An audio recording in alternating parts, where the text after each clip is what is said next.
Wilkin, Attorney General and Minister of Justice and Legal Affairs, the Honorable Samuel Duggins, Minister of Agriculture, Fisheries, Marine Resources and Cooperatives, Small Business and Entrepreneurship, Sports and the Economy, the Creative Economy, and Entertainment and the Arts.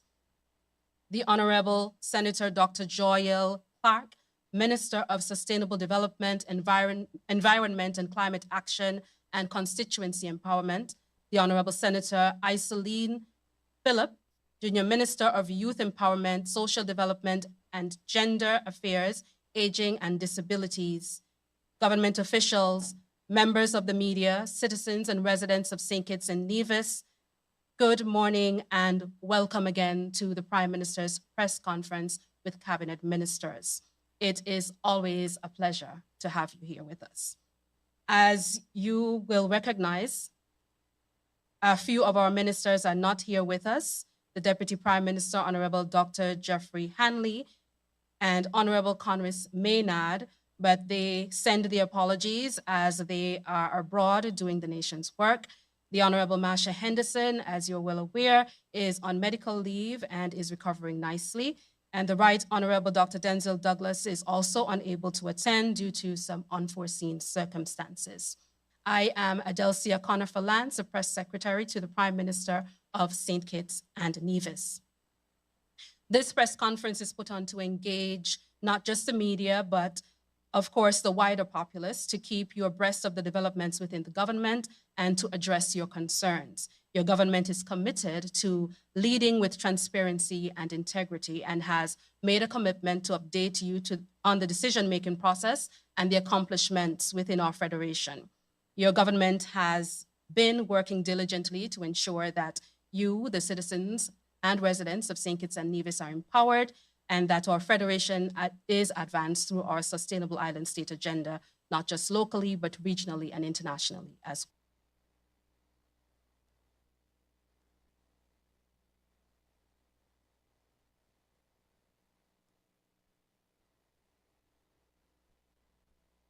well. And once again, I would like to thank you for joining us and welcome you. And at this point, I also welcome our Prime Minister, Honorable Dr. Terence Drew, to present his opening statement.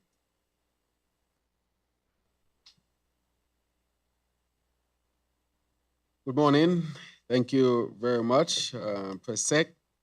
I want to take this opportunity to say good morning to all of our citizens and residents who are listening by whichever medium they are using at this time. I want to recognize those who are at the head table with me, the Honorable Gad Wilkin, Honorable Samuel Duggins, Honorable Joyelle Clark, and Honorable Iseline Phillip. I want to say from the onset that it's always, apart from it being our duty, and we take our duty very seriously, that we consider it indeed a privilege and an honor to come before the people of St. Kitts and Nevis, our people who have these press conferences and to give updates and to be questioned as well. I think that part of our good governance thrust is to make sure that we are responsive, that we are open, that we are available to the press and to the public. And I think that we have been doing as much as possible to make sure that we are responsive to our people. And so I want to say that before I get into it, and I know at the press sec I've spoken of Dr. Jeffrey Hanley's honorable, his absence today. He's at the General Conference of UNESCO, which is a major conference. And so he has traveled to be a part of this. As you know, UNESCO does a lot of work in St. Kitts and Nevis. So we have to make sure that these relationships are maintained. What I would say with respect to these type of travels is to say to our people that in governance, it requires both local, regional, and international management, meaning that to run a country requires partnerships, and important organizations are involved And therefore, it is incumbent upon us to be present, especially at these very high level meetings, such as this one with UNESCO. I would also like to say that the Honorable Congress Maynard is traveling for the 8th Caribbean Sustainable Energy Forum. And this is also being funded through the Caribbean Development Bank and the Inter-American Development Bank, IDB, the last one, and CDB. Again, we are making these connections as we are seeking to secure also funding to establish our sustainable island state. And part of that is the energy transformation. As you know, energy transformation or renewable energy is one of the pillars in establishing our sustainable island state. And therefore, it is important that this is done. And with respect to the Honorable Marsha Henderson, I want to continue to wish her well. I know that the nation is wishing her well. She is a hard worker, dedicated, competent, and she recently had medical care, surgical intervention, and she is at home recovering. I want to remind our people that within politics, let us not get callous. Let us not become irresponsible and in some instances inhumane. That is not who we are as a people. And when I see some of the things that are going around on Facebook and social media, it seems like people are not sensitive enough or do not care enough. And it is very, very sad. I hope that this is not a trend and this was a one-off. And that is why even during our own campaign, when members of the opposition got sick, I remember we wishing them well, because that is what we should do. Illnesses and sickness will befall all of us, because all of us will die at some point. And therefore, I want to encourage our citizens that irrespective of our politics, let us not lose our humanity. Once we lose our humanity, nothing else makes sense after that. Politics is part of our human existence, and it is supposed to help to better us, not to bring the worst out of us. And so I want to condemn these type of irresponsible statements and that we would have seen on social media. I know this is not the position of most of our citizens, and our, of course, upstanding citizens should join in condemning this low-level politics. However, I'm always reminded that when they go low, we go high. That's a statement that was made by Michelle Obama, and I think it's something that we should all really, really adopt. I also want to say on behalf of the Right Honorable Dr. Zendis Douglas, he's taking some personal time. Each minister is allowed personal time or some vacation time as well. And so this coincide with his time. And so I also want to say with respect to the passing of Mr. Stanley Franks Jr., we want to record our deepest condolences and our support to his family, his friends, and to the country in a whole. As you know, Mr. Franks would have contributed significantly to the development of St. Kitts and Nevis in many, many different areas. I would not list them today because they are extensive, of course, but just to reiterate that we have lost a son of the soil who would have contributed significantly to our development. A number of things that I also want to touch on with respect to the independence reset, just to reiterate that the government did this reset, which really was done to help the people of St. Kitts and Nevis. We recognize that we are possibly the only country in the Western Hemisphere to have done something like this, being post-COVID, a very challenging period for all countries, most countries in the world.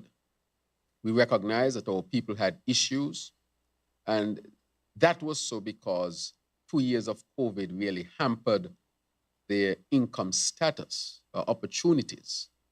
Persons lost jobs. And so as a result of those things, people's bills were piling up. Their electricity bill, their water bill, their mortgage, payments on their land. They saw that their savings dwindled significantly. People had to also face the stress of whether they will live or die when COVID was still somewhat mysterious. People had to deal with the stress of being locked down. People had to deal with the stress of taking a vaccine, which they had very little time to psychologically adjust to. People had to deal with the stress of losing their jobs because in some instances, it depended on whether they took a vaccine or not. People could not travel to see their family members. Family members could not visit St. Kitts. In the hospital, we can remember that people were there and could not see their family members, and people died alone during those dark years. And so that has caused tremendous mental stress for the peoples of the world, or the people of the world, rather. We are one people. That is how I see it. And that resulted in the increase of mental illnesses, more depression, more anxiety. We saw in some countries the suicidal rate went up. More persons in the psychiatric ward. Even here in St. Kitts and Nevis, we had an overflow of persons admitted to the psychiatric ward. And this was not only in St. Kitts and Nevis, because I look at the statistics from the United States, and about 50% or more of the adult population reported some mental health issue. And it is the same thing that we suffered here. We saw on the ward at the psychiatric ward, and we saw in different instances. And so we know that the people of the world have been affected very negatively as a result of all the things that I just pointed out and more. Some people had to deal with abuse. Some people did not know where the next meal would come from. This is how serious this is. Humanity went through a very traumatic experience, and our people also went through it. And so to some extent, our people, we are still dealing as a people with the mental stress and what resulted from it. Even persons who are not reporting their mental issues are dealing with them in silence. I'm aware of it.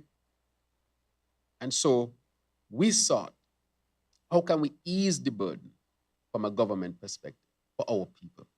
And so the reset was important. Get people back their water supply, the electricity supply, help them to really deal with their mortgage on their homes so they wouldn't lose their homes or be threatened to lose their homes. Help them to deal with their land issue so they wouldn't lose their land. And on top of that, we gave an independence bonus so that persons can get further ease. What I want to say with all of that is that this government understood all of that and is caring. There are people out there who need more help. Unfortunately, and the reality is, we would like to help more, but part of the experience is that resources are limited. But I know with the reset, we took the sacrifice, and we did this revolutionary act to help our people. And so as a result of helping our people, we truly believe that our people are doing much better. I want to say to our people that this was a tremendous sacrifice, and we spent a significant amount of money. This is not something that can be done all the time. That is why other countries have not done it, because it is extremely challenging to do. However, this cabinet, myself, we care about our people, and so we did that. And I want to reiterate that we did that. But we did not just stop there at the reset and the bonus of $1,000 to all to those who, of course, registered with Social Security and would have been contributed for at least 6 months, because we think that these benefits, of course, should have some criteria. It is the right thing to do. But we also went and reduced and gave concessions on building materials so that people can be able to build their homes. That is critical. We also went forward and made sure that the financial institutions would be responsive as a result. In addition to that, we are building homes through the NHC program to help our people. And so all of these significant changes resulted in significant help for all of our people here in St. Kitts and Nevis. And so I want to say to our people that we have done all of this for you. Do we wish we could do more? Always. But are resources limited? Yes, resources would always be limited. But these type of things, which have never been done before, we decided that we needed to do it. So I want to thank the financial institutions that are partnering. For example, the National Bank launched their home mortgage series, which involved a number of groundbreaking initiatives to help our people, whether they want new homes, building materials, and so forth, to help all of our people here in St. Kitts and Nevis and to help to stir the construction sector. That was also done. I want to also say, as I wrap up, as I come to the end, close to the end rather, of my opening statement, the community consultations that we would have had. This is the first time that we have taken the budget on the road in this manner, so that our citizens can have a say with respect to what's happening with our budget. As you know, we did one at Marriott where we had the young people. We also did one in Verchilds, Old Road rather, and that was the second one. And the first one we did in Lodge, so that people could have come out, meet with those at the Ministry of Finance and throughout the government and have an input in the budget. This is the type of government that we want to run, transparent, open, people-centered, so that people can ask questions. It's not just the members of the press who should have the opportunity to question us. I think our people should have that opportunity as well to be able to ask questions of the ministers, the representatives, and of functionaries as well, because functionaries had to be at those meetings so that the people could ask them the tough questions, so that they can understand better how the government works. And people who make decisions, sometimes they don't see them, so that they can see them, ask the question, and also put forward their own suggestions. And so we took the budget on the road, and we hope that this would continue. We intend to continue it, of course. And so I want to thank my cabinet colleagues, people of St. Kitts and Nevis, and all the civil servants, especially the Ministry of Finance, who were involved.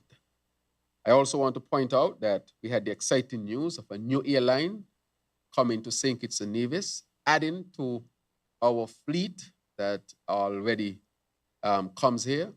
JetBlue, as we know, which is coming out of the United States, specifically the New York area, and that is already having an impact in terms of airlift to St. Kitts and Nevis. We expect a 15% increase. From one year to the next, a 15% increase is significant. And I want to thank the Honorable Marsha Henderson and her staff and team, CEO Tommy, who was much involved, and the PS and so forth, because I think they carried out the mandate when we say we will expand tourism. And part of that expansion is, of course, expanding airlift. And so this season, we'll see United, for example, extending into August. We will see Americans with more flights. We will see Air Canada with more flights. We will see now JetBlue and American Airways. So we are having those international companies flying more into St. Kitts and Nevis. And then from the region, we have recovered significantly. to Intercaribbean, to Caribbean Airlines, who I think is Silver Airlines as well. And Lear continues to do their flight, plus other smaller airlines, number of airlines that are already flying into St. Kitts. So we have seen significant recovery in regional travel. We have also seen significant improvement in terms of international travel, and that is in keeping. So this year, I will say from the tourist season, we expect more airlift and we expect more tourists as well. I want to say to our people that there was questions about the number of ships coming. I would say last year we had maybe around 500,000 tourists coming in. Because remember, we opened the latest of all the OECS countries in the Caribbean. Because the former government kept the restrictions beyond May, when it was scientifically okay to open up the country and to drop all the restrictions.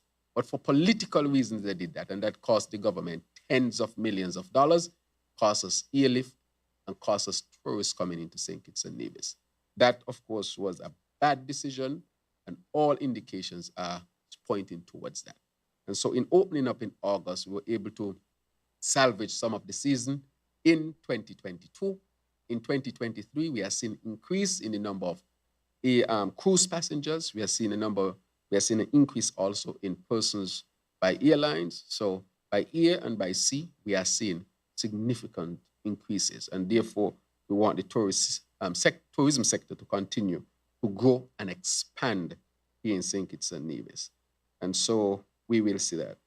As you know, also I want to announce that regarding the Christmas season concessions, we have to strike a balance between our small businesses and helping our people. Last year, we start at the beginning of November.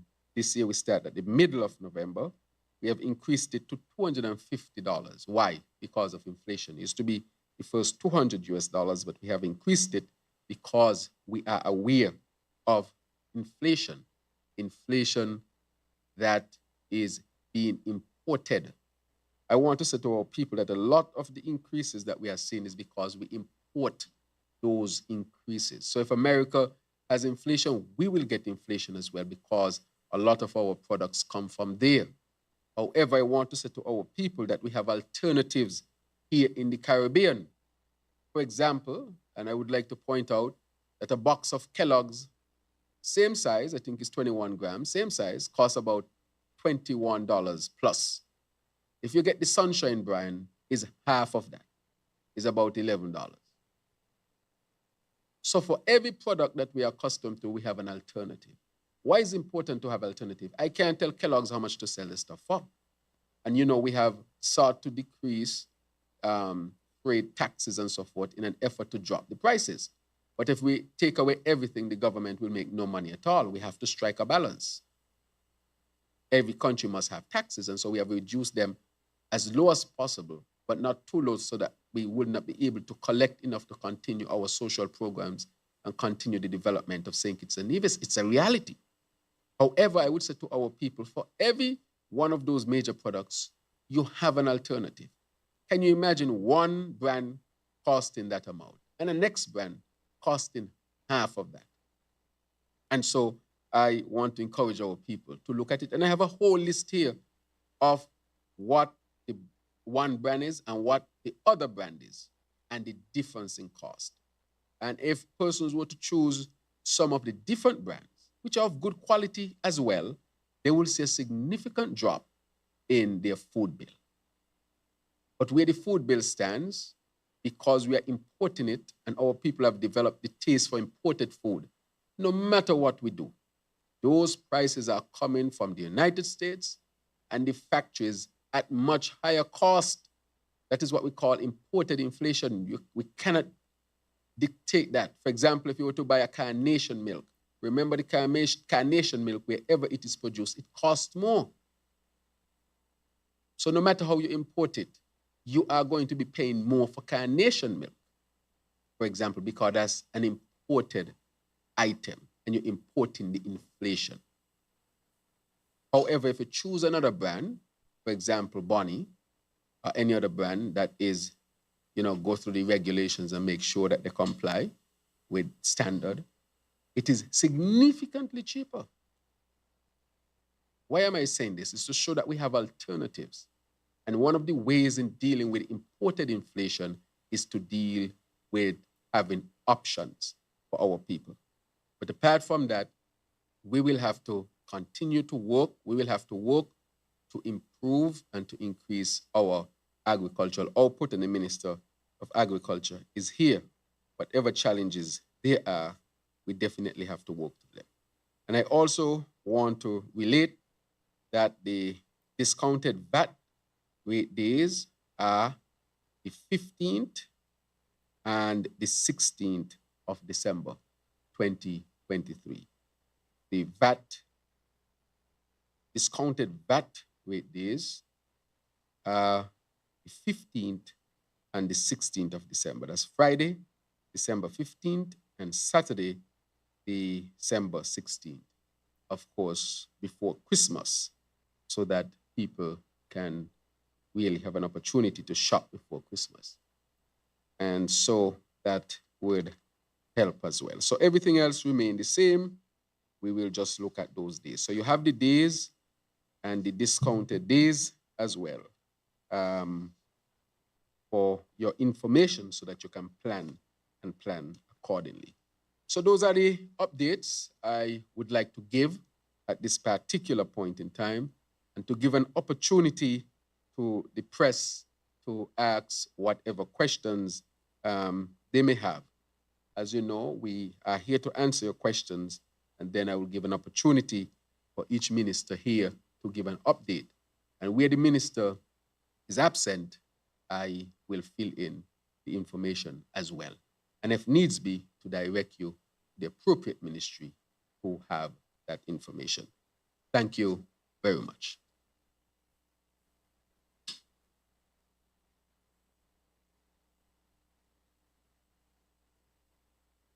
Thank you, Prime Minister, for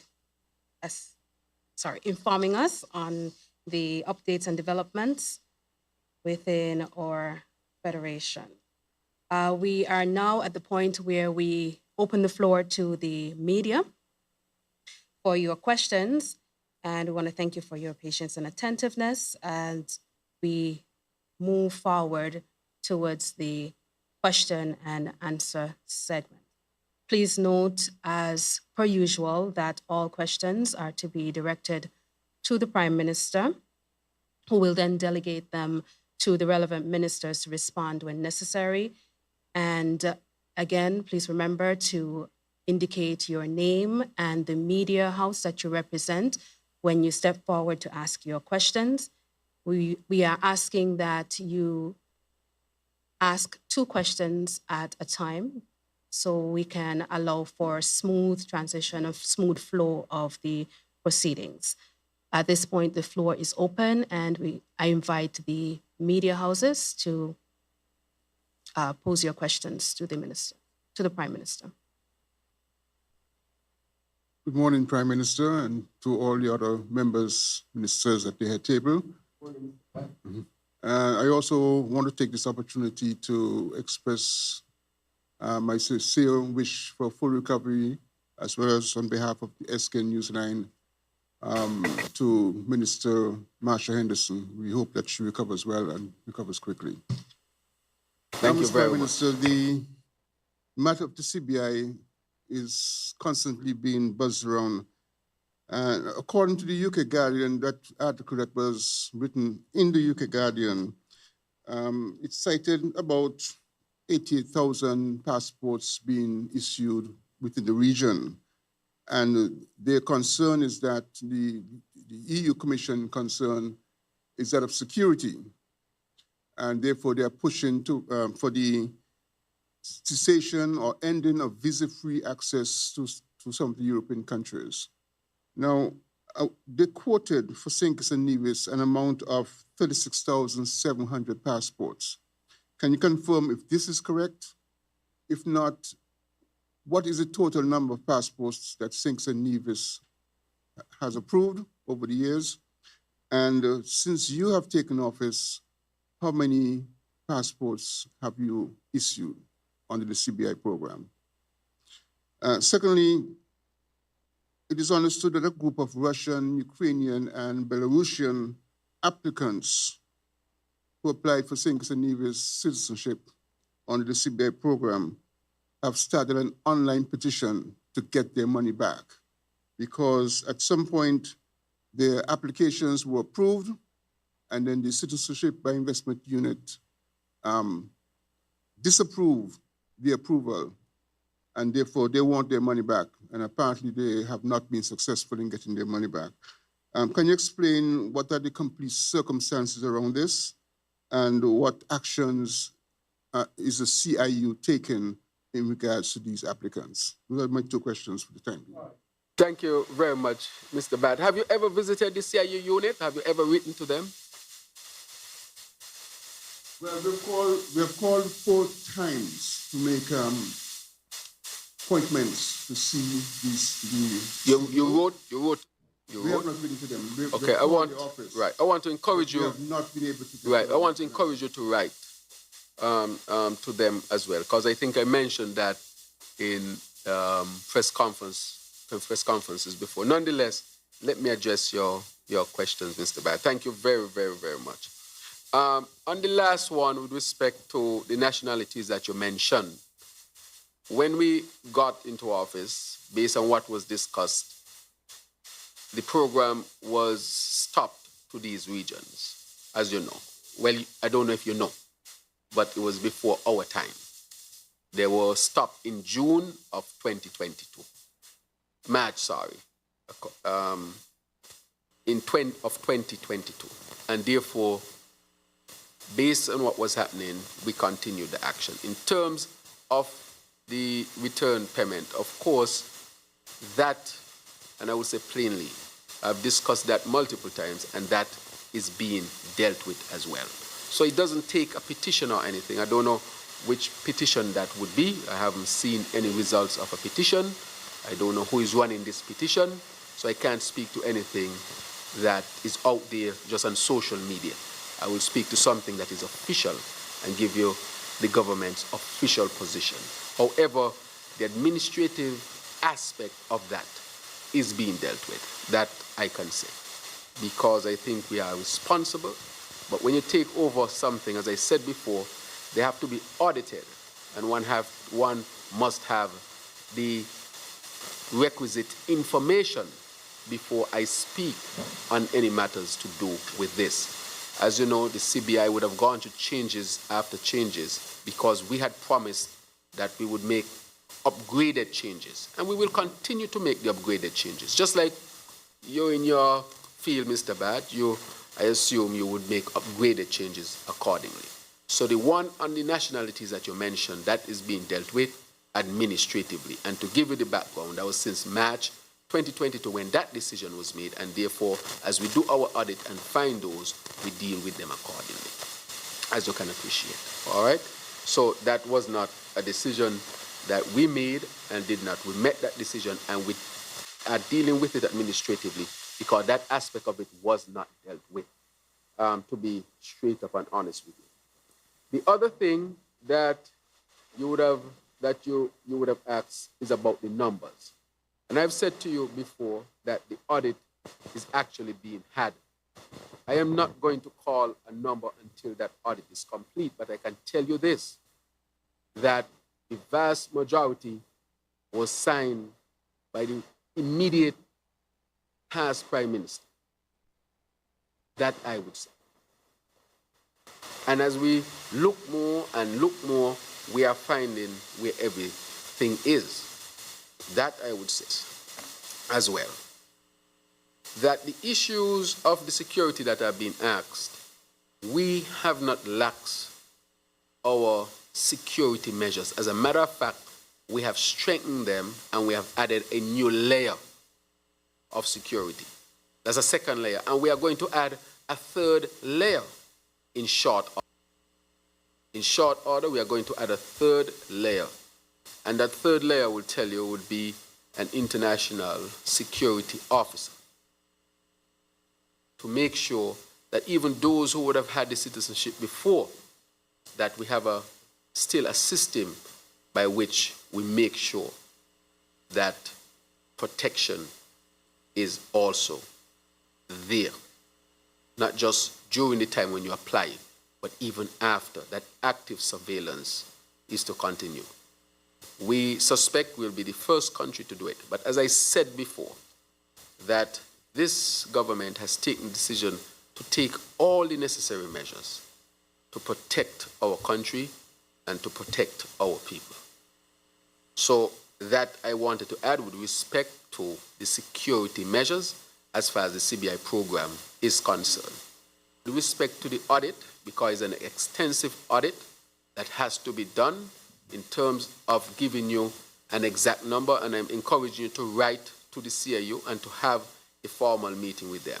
But again, because this information is sensitive, I cannot speak to it until I have all the data. I know sometimes it's frustrating, but until that is completed and we made the changes, because our first thrust was to upgrade the program, make sure all the necessary security measures are in there so that we say to our international partners in the UK, in the EU, or wherever they are, that St. Kitts and Nevis is serious about that. And as you can see, St. Kitts and Nevis is the only Caribbean country that I know of who just recently got visa-free access to the Kingdom of Saudi Arabia. I don't know if you noticed that. That is not done just because it is done. It is done when an assessment is done and determine that our country is safe to have that type of relations with. That was a serious and a significant foreign policy win for St. Kitts and Nevis. And just to update, I'll be traveling to the Kingdom of Saudi Arabia sometime next week, where we'll have a summit with Saudi Arabia, CARICOM, the first in the history. Again, St. Kitts and Nevis is the first Caribbean country to establish diplomatic ties with the Kingdom of Saudi Arabia. As you know, the ambassador just recently came to St. Kitts and Nevis, and of course, he presented his credentials to Her Excellency, Governor General Dame Marcella Liebert, and they were accepted, and we have now established official relations with the Kingdom of Saudi Arabia, being the first country in the Caribbean to do so. So it means, therefore, that significant confidence into what St. Kitts and Nevis is doing and will continue to do. So that I will say. And with respect to, as I'm not trying to push that aside at all, Mr. Bad. This is a sensitive thing, and when I speak on it, it would have been because our security specialists, both local and international, will be able to say to us, this is it, or to me as the Prime Minister, this is it, Mr. Prime Minister. And we need more time. However, that at no point that our security apparatus will falter. As a matter of fact, we have a very strong security apparatus, and we are strengthening it to the point where it should become, as I would say, very sealed, so that we can continue to engender confidence in our international partners. And as I just said, with respect to the Kingdom of Saudi Arabia, that has been significant in terms of a major confidence in St. Kitts and Nevis for us to be the first in this region to have established diplomatic ties and to have visa-free access. So if you want to go to Saudi Arabia, you don't need a visa. You have to do, I think it's the ETA, and you travel. Somebody else from within the region, they have to get a visa.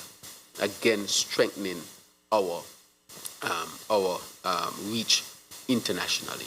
And that is because we are taking very serious steps. However, we know that the Europeans have concerns, and we have met with them. I led the meeting as the chair. Well, I was part of that meeting led by the chair of CARICOM, rather, in that particular meeting. I'm speaking of another meeting. In that particular meeting in Brussels. As you know, I told the country I was traveling to Brussels. And we met with Commissioner Johansson and her team. And we had an open dialogue and conversation, frank and open dialogue and a conversation. And the measures that we will take to make sure that the confidence remains. And you have spoken to some of the matters, which we have dealt with in St. Kitts and Nevis. Remember that I was heavily criticized for acting very quickly. Some people thought that I acted too quickly, and I may have overshot a bit, or may have overshot a bit. I don't say no, that I acted quickly, because my sense is we had to do all, we inherited this, and therefore we had to do all that we had to do to make sure that whatever the concerns were, that we dealt, we continue, will deal with them. So we dealt with them, we are dealing with them, and we're going to get better as time goes by. Why is it important? To say to them that St. Kitts and Nevis is serious when it comes to this matter. Would question the security matters. We have to make sure that we can reply and say, we have done all that we could have done to make sure that when you look at it, that you feel confident that we are doing what should be done. However, I cannot say that the discussions will not continue. They will continue. We have to continue them. I cannot say that they are not concerns. However, we'll do all that we can do to allay those concerns that our international, where we have excellent relations, we want to really make sure we engender the confidence there. And that is where we are. And with respect to the numbers, when that was asked in the last time, and you remember when you asked it in the last administration, what I would report from the preliminary data that I'm having, that most of those were signed by the former Prime Minister, the immediate one.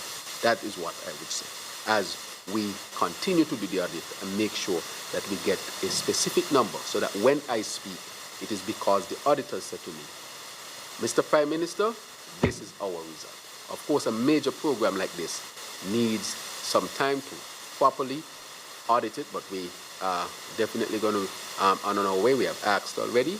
We have asked our international partners to help us to find the right persons who can help us to do this as well, so that they, with respect to all of this. But I say, finally, that security is our number one concern. And we have added a second layer, and we will add a third layer, because at the end of the program is contributing to our national development. It is a critical part of our economy because of how it was structured under the last administration. We have to do everything to protect it. We have to be responsible when we deal with it and we approach it. Every citizen should be, because every citizen benefits from it. And it is not a matter to take lightly or loosely. And we should not try to score political points on a matter so sensitive. But we should think country above self and ask ourselves, what can I do in my space to make sure that I protect this for St. Kitts and Nevis? That is what I want each of us, whether we are, wherever we are, from journalists to professionals to technicians to just citizens of St. Kitts and Nevis, retired or not. It is important. Why? It has helped tremendously for us to do the reset that everybody would have benefited one way or the other from the reset. Because in dropping prices and giving more tax breaks and so forth, everybody would have benefited. Helps to pay for the PAP, which we are going to transfer. Helps to pay for the Elevate. Helps to pay for STEP. Helps to pay for a number of critical government initiatives. All of us benefit.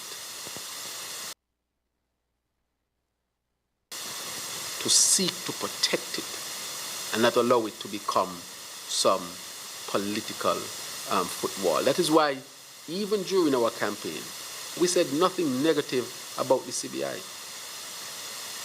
You could remember the immediate former Prime Minister was saying that it was disparaging it and not recognizing that those were irresponsible statements. I am not going to get into that. I am thinking first and foremost of the people of St. Kitts and Nevis. I know I'm saying long on this matter, but I'm saying it so that we can understand. We have to be responsible. It's just like tourism. It is for all of us. All of us have to do our part to promote it, to protect it, to make it better, and not allow it to become part of the political football game, except to say we can make it better, if you want to say that. Because in the end, how will you eat is the question. So all these matters that are really national matters, important to our economy and development, all of us need to take responsibility in making sure that we protect them as much as possible. It is very critical, country above self. But I am pleased with the changes that we have made. They, of course, will cause some changes and effect, in different areas, but it's to say to our partners that we are serious about the security matters of this program, and we would do whatever we can do from our perspective to engender that confidence in them so that we can continue to have good relations to our visa-free access and so forth. And so that is where we are with that, Mr. Bad. Thank you very much. Before we go back to the floor, I have a few questions that came through virtually as well. So we are going to alternate between the in-house audience and our virtual audience. We have some questions here from Mr. Jarvis Brown of Bond Radio. The first question, following the fire at the Four Seasons Resort in Nevis, does the Ministry of National Security, by extension, the federal government, see the need to invest in additional fire tenders for the island of Nevis? Charlestown could not be used due to a mechanical problem. Right.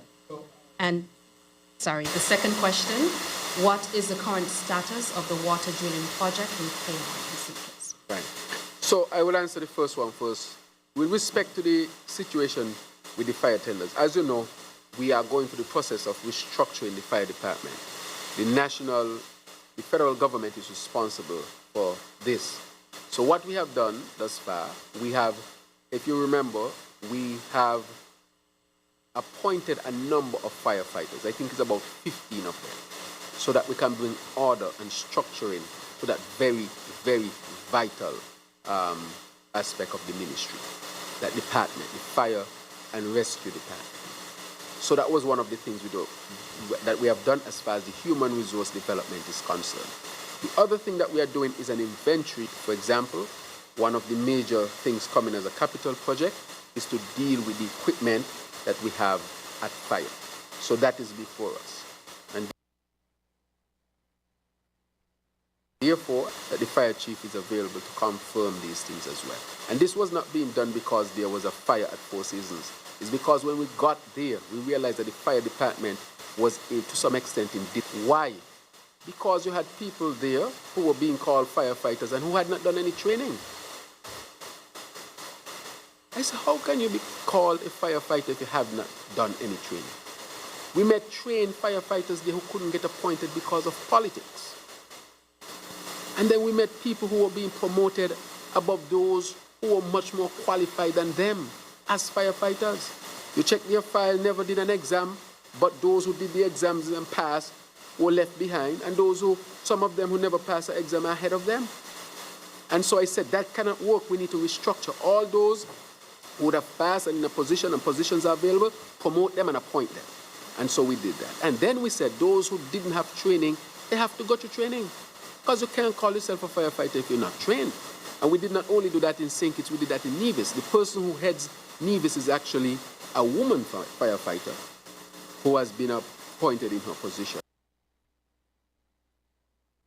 Dealing with the fire matter, and they have before us the capital project to deal with the cost. I think I spoke to the ministry, the PS, and she has presented that, and that has gone to the Ministry of Finance as well. And this is before the fire at Four Seasons, because our inventory showed that we needed to act on the assets, the physical aspects in terms of equipment and tenders and so forth. And then the other one was to deal with the human resource aspect.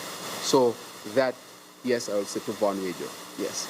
And they can go back and check that as well. With respect, there was another one in terms of the drilling. Now, the drilling in Kenya, we have found water. The first tests have shown that the water is potable. meaning that it's drinkable. So it's good water that was found. And it is the largest single well in St. Kitts that possibly would have been discovered up to this point. The largest single well, producing somewhere between 700,000 to 1 million gallons, and they are developing a method to allow that well to last at least 40 years. That will resolve the water in Keon. However, you need to do what is called the 72-hour test.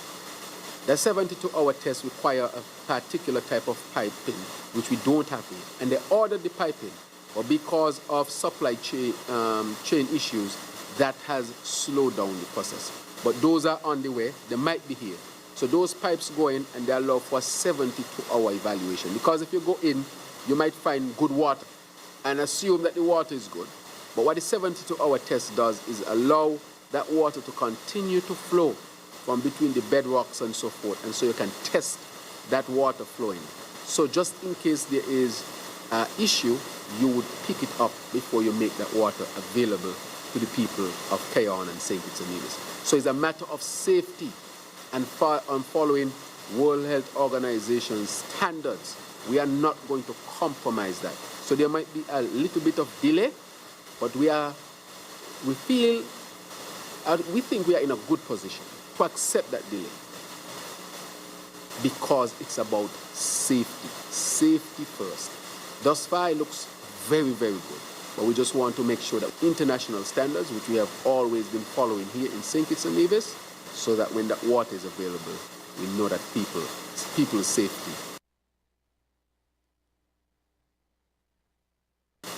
is really protected. So that is where we are with it. So I'm almost certain that those piping would be here. They have already been ordered and so forth, so they should be on their way. So that is where we are at with the water situation. However, nonetheless, what we did for persons who were so severely affected by the water, we had a process of providing them with water tanks. I want to clear up that. I know you have a question ranking, but since we're on the issue of water, let me clear it up. I want to clear up that and say that we provided the tanks to the persons who are most severely affected. Everybody saw, it just happened to be my constituency, that the people of Keon and St. Peter's in some areas were, significantly affected as a result of the shortage of water because of the drought that we are suffering as a result of climate change. And so we know that in the previous administration, for example, they gave garbage bins. We know that. They gave garbage bins. So what if... And we think that it was a responsible thing to do to get those tanks to those who are most severely affected. Because we would send the fire truck and the water truck, and they can't hold enough water to last them for days.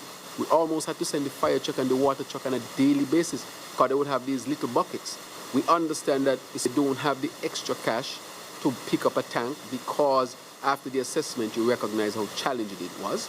And then we said if the government before could have given garbage those who are most severely affected. But what is a sustainable plan? And that has helped significantly. And what is a sustainable plan? Because remember before that one extra well was dug by the previous, drilled by the previous administration. Not one water tank was given out to the people to ease their burdens. Not 1 gallon of, and this week I am told by water that Thursday they're going to turn on the pump at Timothy Hill, because we are getting an extra 400,000 gallons of water, and that is going to serve Frigate Bay area and the southeast, which has been significantly affected area. And the water that we used to draw from Bastille to go there will now stay in Bastille and go to St. Peter's and so forth. So even before the desal plant is constructed, we will see improvement in the water delivery to the Frigate Bay area, the southeast peninsula area before Christmas, and also we'll see improvement in the St. Peter's, Bastille area as well. And when the well comes on in Keon, that would help significantly Keon and the surrounding communities. But we are also picking up, because of the drought, other areas might be affected as a result. And that is why we are bringing on the 2 million gallon desal plant, which is going to add renewable energy to that.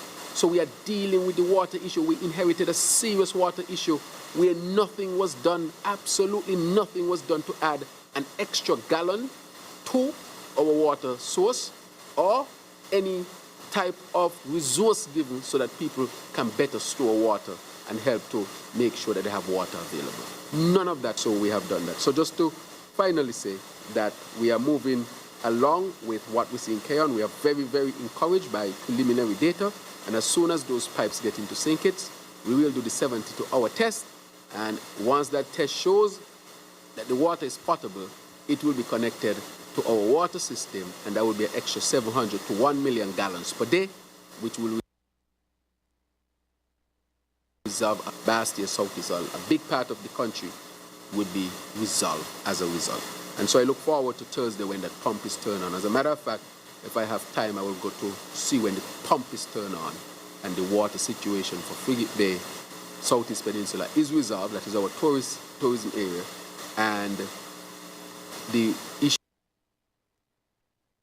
in Bastia, also St. Peter's, will improve. But needless to say that we need water. Thank you. Thank you, Prime Minister. The floor is open. Good morning, Rosner Rankin, Sugar City FM. Mr. Prime Minister, what percentage of our GDP is you from the CBI program, and what percentage of the GDP are you trying to get it down to? How would the substitute revenue be generated, and is there a targeted time frame to accomplish this? And also my second question for now is I've heard several Caribbean countries expressing their position on the war in Israel. What is our country's position? Would you join the voices in asking for a ceasefire, or would you not want to damage our relationship with the U.S.?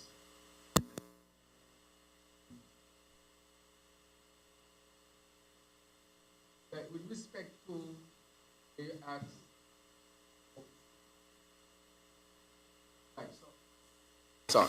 sorry, the mic was off. With respect to your question on the CBI and what is contributing to the GDP, well, I can say with respect to the CBI, is contributing presently, especially to our current budget, at least 50%. Let's start with that. So it's contributing significantly. I'm aware of that, you're aware of that. Why? Because tourism went down, other industries went down during COVID, and then again, I don't think you can think of any major investments that took place over the last 7 years. You can't think of any. If you think any major investments that brought foreign direct dollars into St. Kitts and Nevis outside of the CBI, there was none. So we appreciate that issue. So what are we seeking to do in terms of cutting our dependence on CBI? We are trying to, one, strengthen sectors and to bring new sectors online, and really to do things. And I'll give you some concrete examples. For example, tourism. Why is it we are pushing to increase tourism by 15% this year in terms of airlift, cruise, and so forth? Why is it we are pushing that so high? So that tourism has the potential to generate more for us. And if it does that, it means that our dependence on the CBI will be lessened. Again, CBI is not important. We want CBI to remain. It's critically important as part of our economic structure. However, what we are seeking is real diversification. So we are going after tourism, cruise port, airport, and we are looking at infrastructural development to strengthen them so that we can be in a better position to expand. We need more people to come to St. Kitts and Nevis. We need to have more offerings in St. Kitts and Nevis to attract more people here. So that is where we are doing tourism. Make it bigger, make it stronger. And I would say that the minister is doing an excellent job. The other aspect is energy. We subsidize energy here in St. Kitts and Nevis. A lot of that money to subsidize energy comes from the CBI program. If we were to convert to renewable, for example, and we met an agreement there that we have determined needed to be reworked, because we want to say to investors, we are not irresponsible. If you had conversation with St. Kitts and Nevis and documents were signed, government is continuous, administration changes, but we want to set any type of investment that would have been made even before us. However, we will review and make sure that they're in keeping with the principles by which we govern. And so we took that solar plant, we have discussed it with other countries because you had partners from other countries who had invested, and these countries were very interested into what their home companies were doing in the Caribbean, St. Kitts and Nevis. And so we are very close to the end to bring something forward that satisfies them, satisfies us, and will satisfy all. So that is what we are doing. How can we expand our renewable sources so that we can cut our dependence on foreign sources of energy, and therefore subsidy will not be required, therefore less dependence on the CBI. So we are really pushing that, along with seeking to push the geothermal as well, and we will make an announcement soon again. So that is another one. And can we have energy as a sector? The other one that we are looking at is our food bill. And how can we cut our food bill? And I'm sure the Minister of Agriculture will speak to some extent on that when he gives his update. How can we cut our food bill? How can we also seek investments within agriculture? How can we expand our small industry, where I'm speaking about manufacturing? For example, I can say that there is a proposal before the government to actually manufacture the water tanks. That is what we are looking at. How can we get our small manufacturers, for example, wipers here? The Indian government is approaching us. How can they retrofit a factory for us? And I'm sure the Minister of Agriculture can also speak to that as well, so that we can produce more and depend less. So what we are seeking to do, good, and the other thing is, how can we help our people to create wealth? And we have a major announcement to make at the end of this year of how we're going to help our people to start thinking in those ways. How can we create wealth for our own people? So we have to become wealth creators and not just depend solely on a salary from a job. It's not going to cut it alone, but we have to create the opportunities. So the idea is, Rankin, how are we going to diversify to cut back on this significant percentage that CBI contributes? However, the point remains, CBI is critically important, and we have to fight to maintain it and do what we have to do to keep it very strong going forward. And so therefore we are working on that. So that's a very good question, and the simple answer is by the diversification of our economy and making sure that we work as hard as possible to reduce our dependence on multiple things that have nothing to do with us. Food importation and so forth. These prices we don't control. All that is why we want to create a sustainable island state, to deal with the question that you have asked. And that is why we are seeking to invest in it. And we're asking our people to join us with that. Otherwise, it's going to be a revolving cycle and not really dealing with the crux of the matter. But at this time, we are dealing with polycrises. What are the polycrises? You know them. Post-COVID, inflation, wars, the cost of energy, needing more assistance from the government. A lot of countries, we are dealing with what you call a polycrisis, something that the world has never seen before. The world has seen wars before. The world have seen all of this, but all of that compounded with climate change is really making it so challenging that countries have had to adopt new measures of dealing with it. But our way of dealing with this is to diversify and to expand other sectors so that we can cut down on the reliance on the CBI program. Unfortunately, it was heavily depended on before, and other sectors suffered as a result. And so what we are seeking to do is to expand these sectors, bring new sectors on board so that we can make sure that we are in the best position. But at this time, it's a high percentage, and this 2024, if you will listen to the consultations, we are expected to recover to 2019 levels, and we are hoping the new projects that will be coming on and the expansion and as we build towards a sustainable island state. And that is why I'm saying, as I finally say, that every citizen is required in this one. We can't escape it, left nor right. It is a worldwide issue, but we have to have our homegrown response, or responses to these new realities. The question was the Federation's position on Right, I think that there was something. We are a federation. We believe the loss of life in any country is something that we would always not condone. We'll never condone. And so we want to see peace as well in the Middle East. We want to see peace. And so we are asking for peace as a country. Wherever there is war, we will always ask for peace. That is the position of St. Kitts and Nevis. Let there be peace. And we will partner with who we have to partner with so that the position and will always be our position as a country as long as we are here. Thanks. We have another set of questions from our virtual media.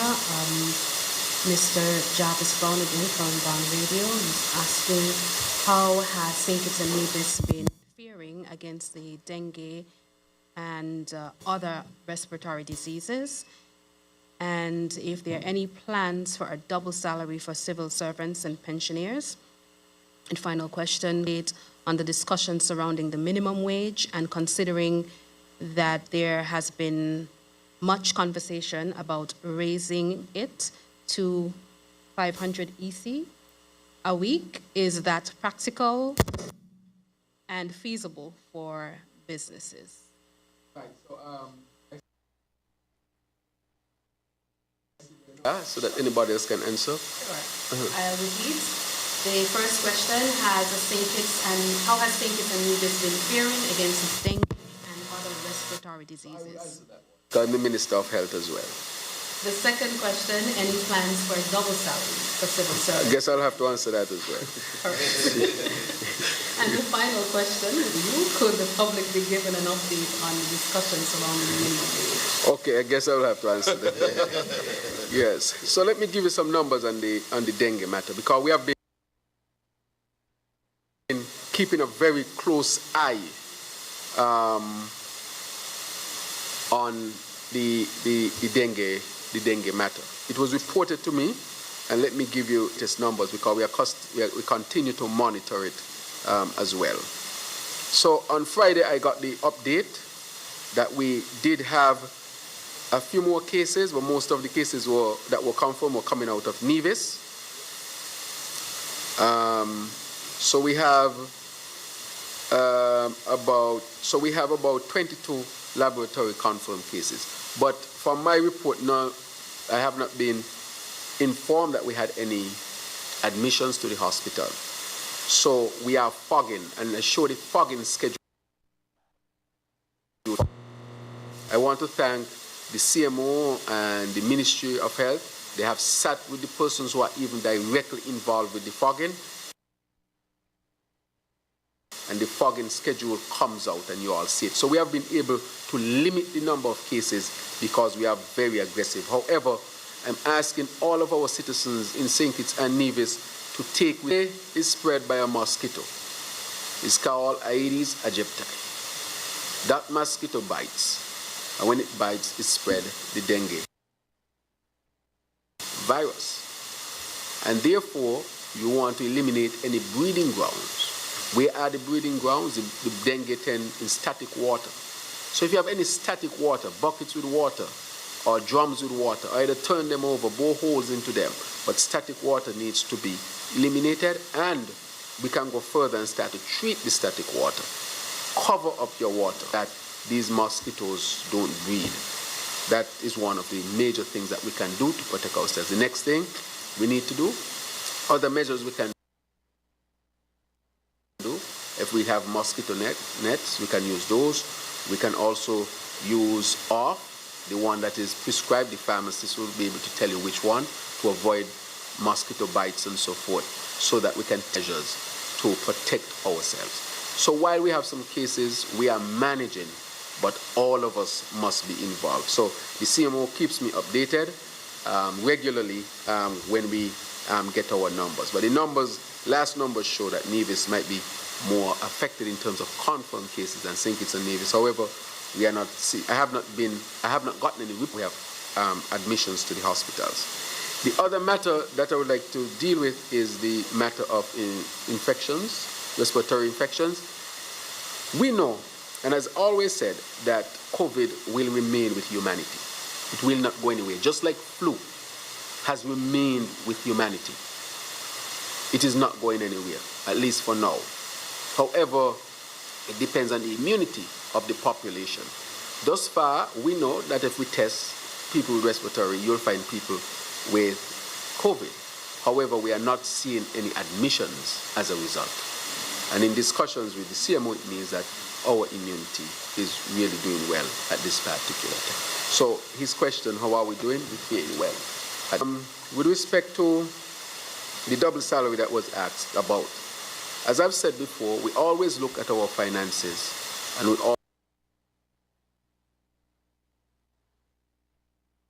always move. We have helped significantly since we have been in office because we understood the post-COVID situation.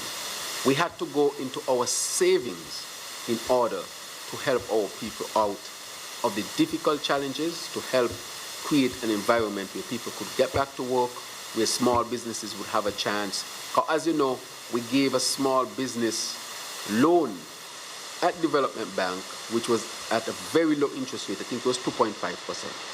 Very, very, very low interest rate in comparison to market prices in terms of interest rates on loans. And we gave about 398 loans. I think that was the last update I had. Significant number.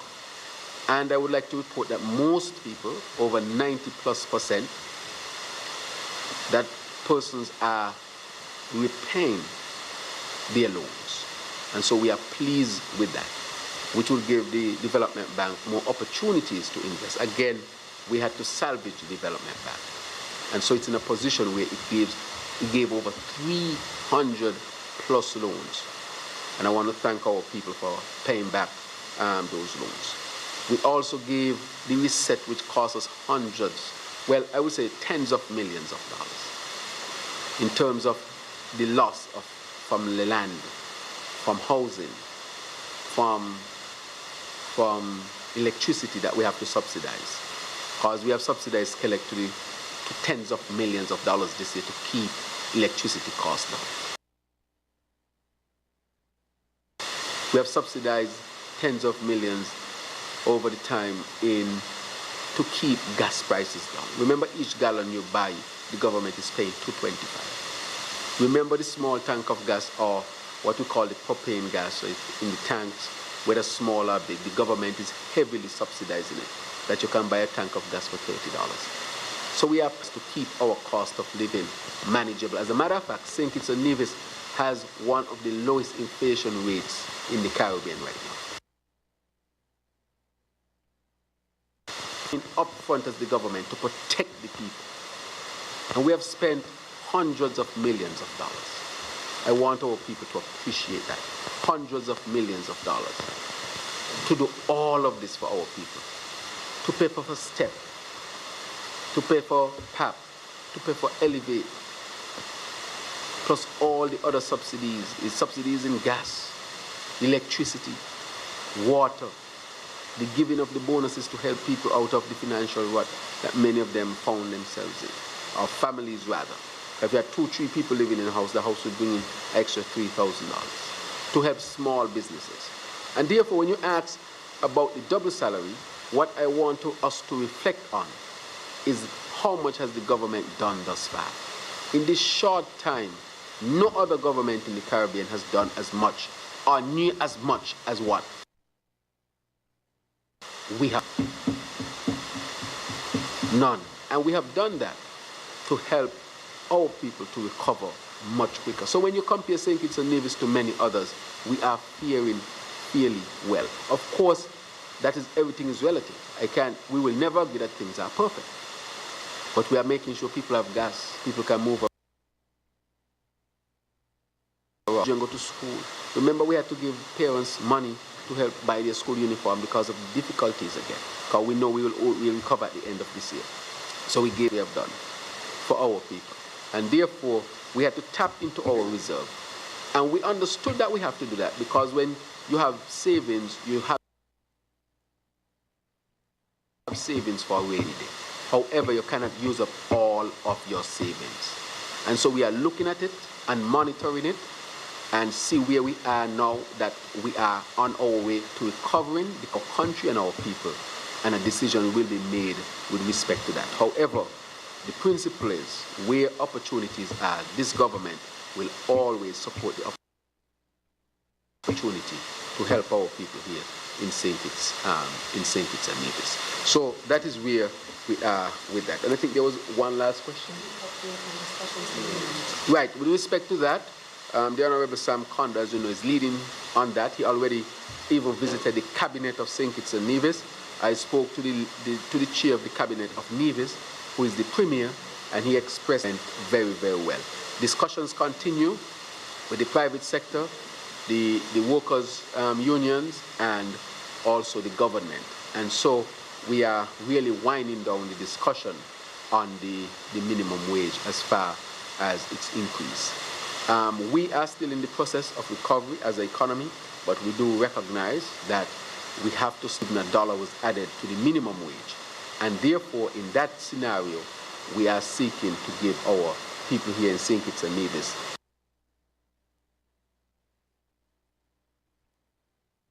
in terms of their wages. So we have taken that very seriously, and the Honorable Sam Conda, who is leading on that, is really winding up his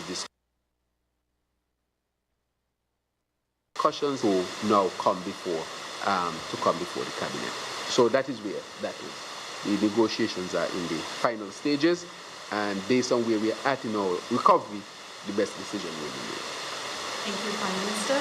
We are back to the floor. I think Ms. Thompson, ZIZ. Correct, Mervyn Thompson, ZIZ. To break it up a little, WIPO had their regional conference and ministerial meeting the end of last week into this week. Well, it's intended for the AG, but what decisions were reached and what will be done for St. Kitts and Nevis in St. Kitts and Nevis? What is the federal government's stance on Venezuela's intended annexation of Guyana's Essequibo region? And promises were made to civil servants who advanced themselves in degrees and would be appointed to the scale of K33. To date, that has not been mentioned, and persons are wondering about a time frame for this implement. Thank you. Sorry, Ms. Thompson, can you repeat the second question regarding Guyana? The federal government's stance on Venezuela's intended annexation of Guyana's Essequibo region. The first one was correct.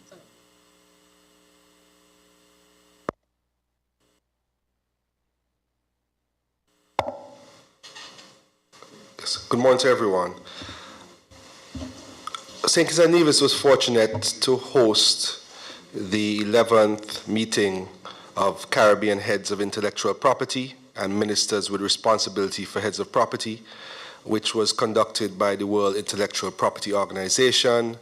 Thursday, Friday last week was the meeting of the heads, and yesterday was the meeting of the ministers of IP, which I was fortunate enough to chair. During the meeting, there were various resolutions that were agreed by the heads, and all of the resolutions and proposals from the heads of IP were adopted by the ministers yesterday. In summary, because it's in great detail, the World Intellectual Property Organization seeks to assist countries in promoting intellectual property, demystifying it, and allowing our people to be able to monetize their innovation, their talent and their skill sets. And during the meeting that occurred over the last few days is that St. Kitts and Nevis is the first in the world for WIPO to launch an IP and sports project where WIPO will engage consultants and meet with the Ministry of Sport and all of the stakeholders in sports, sports teams, athletes, etc., to develop a strategy that can actually allow our sportsmen and women to monetize their talent. Let's take an example. Kim Collins, 100-meter world champion, decides to design a shoe. Kim Collins is popular for being a sprinter a fast sprinter despite his size. And all of the young athletes throughout the world who do not have bulk and height, who want to be like Kim Collins, will buy his shoe. So that new athlete in St. Kitts and Nevis who has that idea or who has that popularity, say for example, Jazara Claxton, could now meet with professionals from WIPO and the Intellectual Property Office and the Ministry of Sports who will be trained to find out how she can monetize her talent. For example, Tom Brady has, I think, TB12 as his logo, which he owns the copy. So anybody who prints a shirt or a cap with TB12 on it, he gets money from it. Jazara could choose a number, for example, I'll just give an example. Her number for West Indies when she eventually plays for West Indies, or, well, the senior team rather than the A team. She can choose a number, and she could be JC, let's say her number is 7, JC7. And she could seek to potentially trademark that. And then young girls throughout the world who want to be like Jazara Claxton can buy products, shoes, clothing, ties, that trademark. So the ultimate goal of the project is to show how sports teams, sports people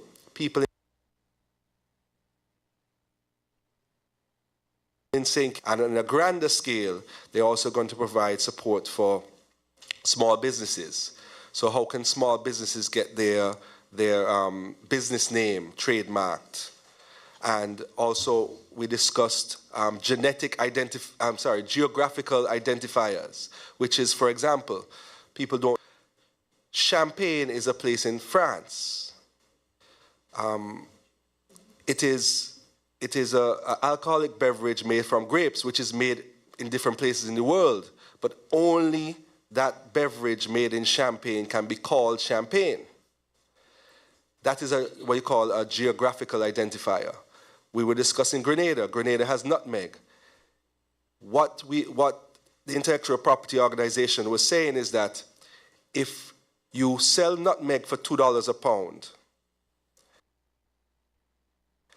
on the world market, but then you get a geographic identifier that it is Grenada nutmeg, the value can go up 3-4 times. So for example, we were discussing the example of guava cheese. If our producers of guava cheese can show that there's a specific type of guava in Kitts that produces a specific type of cheese through a specific process, we could have St. Kitts guava cheese. So the small business owner who produces guava cheese and sells a pack for $2 can now label it St. Kitts guava cheese and sell it for $10. And those are the types of real-world impacts that we were discussing during the meeting. They want to assist with women entrepreneurs. They want to deal with small businesses, creatives, for example. They gave an example of a woman in, Prime Minister was Uganda, I think it was, yes, in Uganda, who created a antiseptic ointment in the back of her yard, and she used to sell it through plastics. And the WIPO worked with her to then establish a brand. And from operating out of her backyard by herself, she now is the owner of a small business with 15 employees. selling that specific ointment with proper labeling, etc., and shipping it throughout the partnership that we are trying to get with WIPO, who have the expertise and the funding to be able to help our people to then monetize their innovation, their talent, and their skills. So that is the macro level result of the meeting. And as the Director General said, great impact on me. We don't want these meetings just to be talk shops. We want there to be actual results. The minister responsible for sport and the creative economy was there. The prime minister was there. So they saw that St. Kitts and Nevis is serious about diversifying our economy by empowering our people economically. And when we have meetings like that and we have the most senior people, the Director General, the Deputy Director General, the Regional Director for Caribbean and Latin America, the Caribbean Director, Ministers of IP, Permanent Secretaries of IP, Heads of IP, all come into St. Kitts and Nevis and see how serious we are by the participation of the leader of our government and the minister responsible for that area. They were very happy to say that they're willing to collaborate with us to make it a reality for our people to then monetize their products. So that is the biggest result for me and the biggest impact. And I hope that the fruits of that will become a reality in the near future.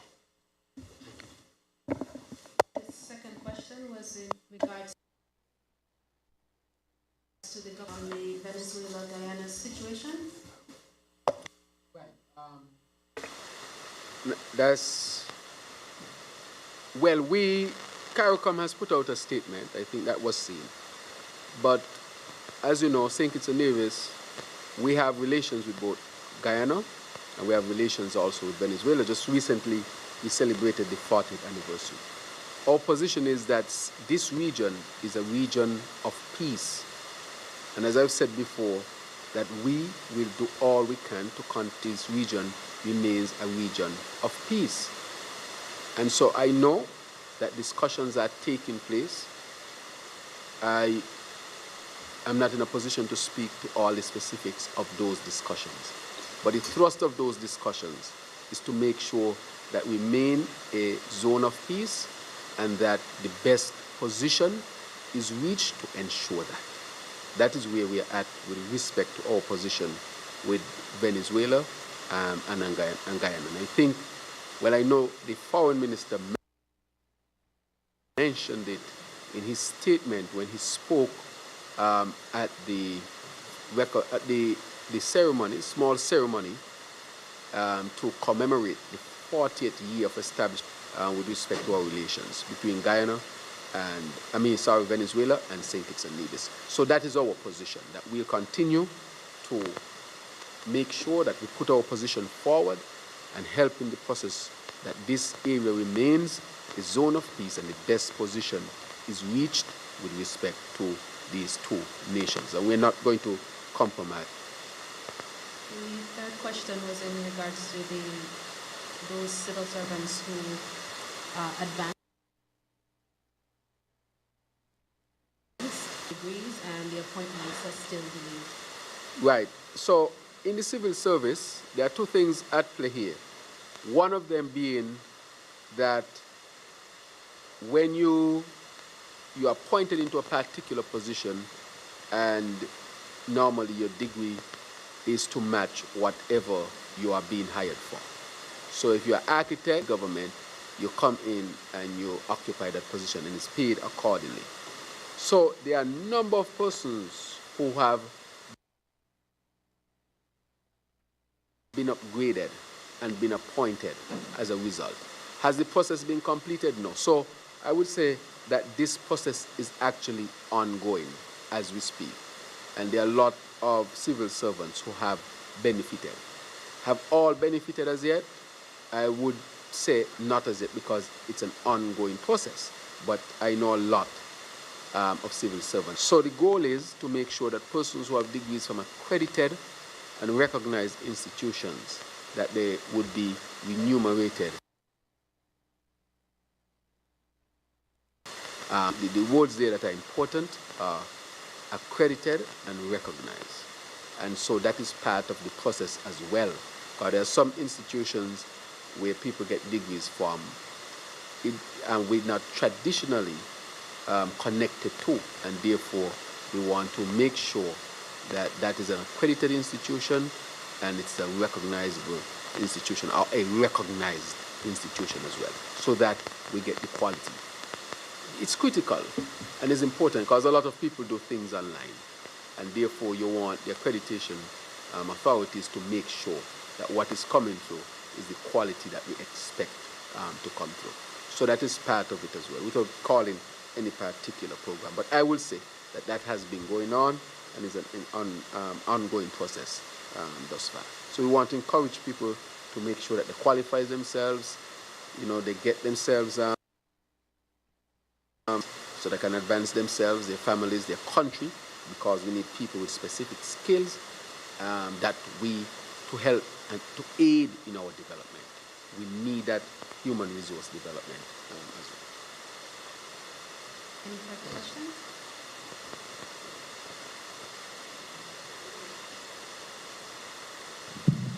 Good day, Kevin Brown, Jonathan. Before we go, what I wanted to do, make sure that each minister give an update Yes. of their ministry. Okay. Right. COP28 starts at the end of the month. What are the Federation's priorities going into the conference? How hopeful in gaining tangible progress in the fight against climate change, especially as it relates to financing to small island developing states? Regarding the 25 by 25 the country has adopted, where does the nation stand in implementing the strategic plan laid in July? What are the areas of focus for 2024 to help drive the agenda, and how on board are farmers? Thank you. Sorry, Mr. Brown, can you repeat the first question? COP28 starts at the end of the month. What are the Federation's priorities going into the conference? And how hopeful is it going to bring further tangible progress in the fight against climate change, especially as it relates to financing for small island developing states? Thank you. Prime Minister? Right. I will say that the Minister for Sustainable Development will be in a better position to answer that question, or in a good position. You can, right, you can do both. Yes. Thank you for the question, and thank you, Prime Minister. I will do my update. In the updates, I will directly respond to your question. The Ministry of Sustainable Development, Environment, Climate Action, Constituency Empowerment, which also has responsibility for solid waste management, corporation, and parks and beaches, is celebrating Sustainability Month this month of November, in partnership in particular with the Ministry of Energy, which is celebrating Energy Month, and the Ministry of Tourism, which is also celebrating Tourism Month. And our partnership is based on our shared goal of the transformation of St. Kitts and Nevis to a sustainable island state. And so our ministries are partnering on some critical areas such as energy, responding to our plastic recycling program, and also sharing the message of the key pillars for development. Importantly, this week, Solid Waste Management Corporation is celebrating with church service at the Antioch Baptist Church, where 3 of our workers were recognized by the church, a key partner, for their long-standing service or their work and commitment towards environmental management.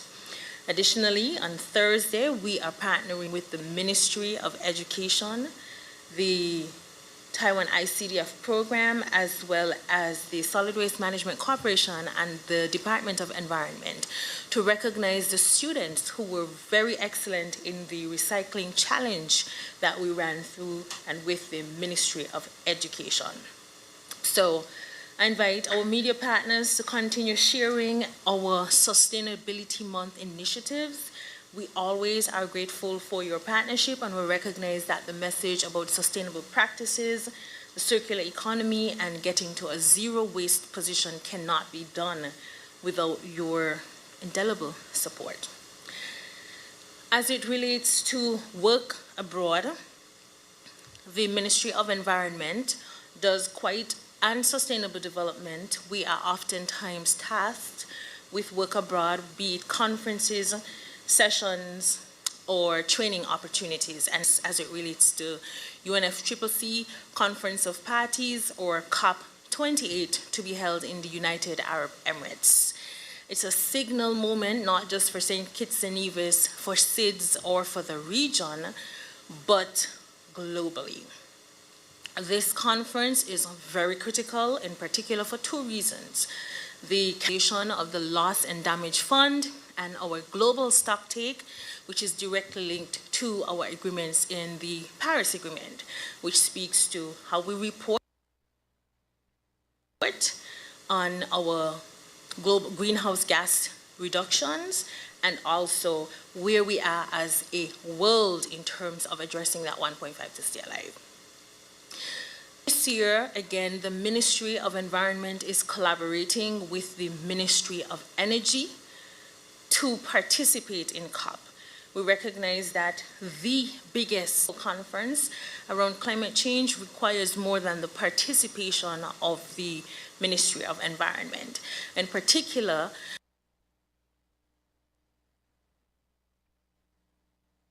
COP's energy transition, which speaks to how we move from a fossil fuel dependent economy to justly transitioning to renewable sources. And the just here speaks to justice. How do we ensure that countries are able to survive the transition, and also how the most vulnerable amongst us can also benefit from the transition to non-fossil fuel-based energy sources. We recognize also that one of the priorities for the region and for SIDS in particular is the capitalization of the Loss and Damage Fund. A major outcome last year was the establishment of the Loss and Damage Fund, led by AOSIS, under the leadership of Antigua and Barbuda, Sir Malwin Joseph, the Minister of Environment there. For an entire year, our countries have been negotiating. We've been attending meetings, ratifying, discussing, and basically arguing for the capitalization, putting money in the fund and making that money available to countries which are responding to damages due to climate change and climate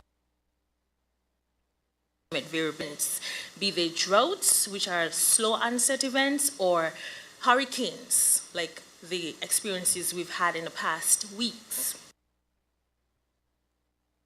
We have reached a point where, yes, in most recent deliberations, the breaking news for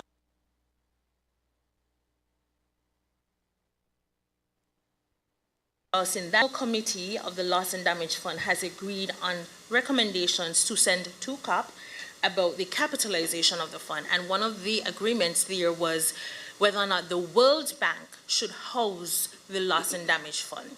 It's about access.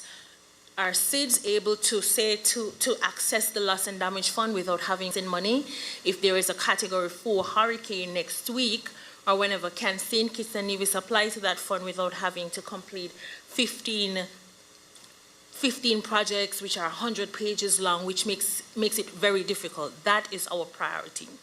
So we're very happy that we've reached this milestone. It has taken lots of negotiations, and this is really not the end. The end is when we go to COP28 to negotiate. And the negotiations are from our technical experts in the Ministry of Environment and Energy. They are training nonstop all year to ensure that the wording out of the outcome for COP supports position for small island developing states like St. Kitts and Nevis. Additionally, a critical part of the negotiation is how ministers of energy, ministers of foreign affairs, and ministers of environment and heads of state, our prime minister, speak to the entire body of 6,000 plus delegates Every word that is said at COP contributes to the final outcome and eventually contributes to how we access monies. So this year, I'm very happy to announce that again, without leaning heavily on government resources, we have been able to secure sponsorship for our youth partners through UNFFC. We have been able to secure funding for ministerial participation along with their technical advisors. We have been able to secure the support for the participation of heads of state and heads of ministries without leaning on the government. Is the transformation of St. Kitts and Nevis to a sustainable island state. Our St. Kitts Pavilion, with the support of the Republic of China and Taiwan, will allow us to showcase how we want investments and priorities for our countries for food security, energy security, water security, sustainable industries, sustainable settlements, the circular economy, and social protection and health. As it relates to additional funding for SIDS, your question, again, this is the final part of it. We have been working nonstop all year to increase the access to funding for SIDS. So in August, when our delegation participated in the International Jeff Conference, one of the priorities and what was celebrated for St. Kitts and Nevis is our lead negotiation in ensuring that the Global Biodiversity Fund, St. Kitts and Nevis, through the work of Ms. Laverne Quealy at the Ministry of Finance, who was the Jeff focal point then, ensured that for all SIDS globally, there was an increased access of funds, and that was what St. Kitts and Nevis did because we participated in those sessions. So we have been using all of the COPs to push for more funding, and it has been made available. And in the next 3 weeks, the Minister of Energy and the Minister of Finance will also make some critical updates about additional funds that we have been able to access because of the ministry's work abroad.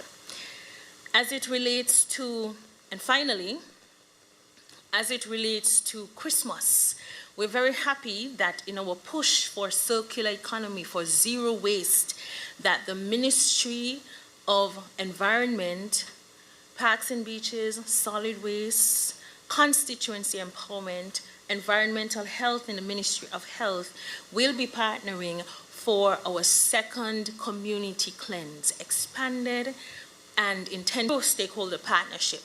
This is what we want. We are going to be working with our communities again to ensure that we clean up, but it is beyond just cleaning up at Christmas. It's the push for continued behavior change to ensure that zero waste is possible in the future.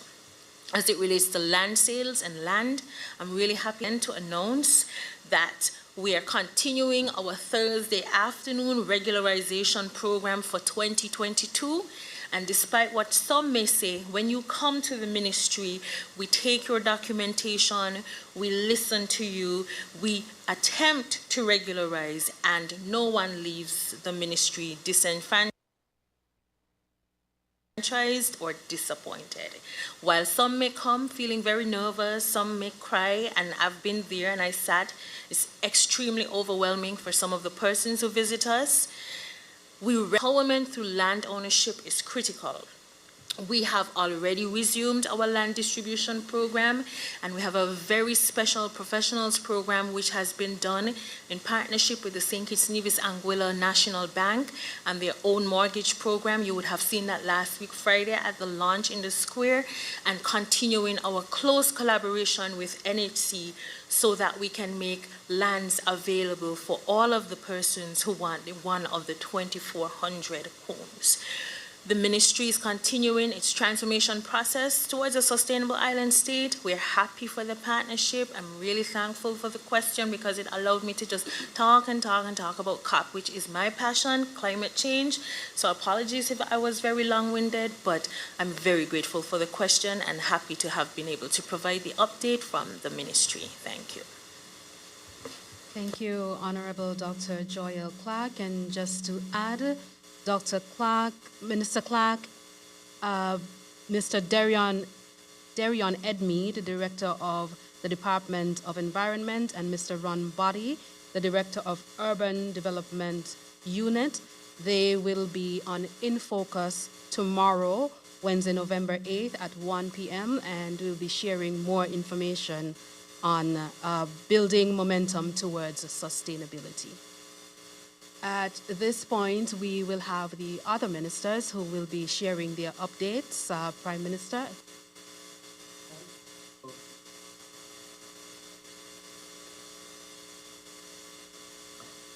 I am so sorry, Minister Duggins. Yes, there will.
irrigation Feel project. the magic happening.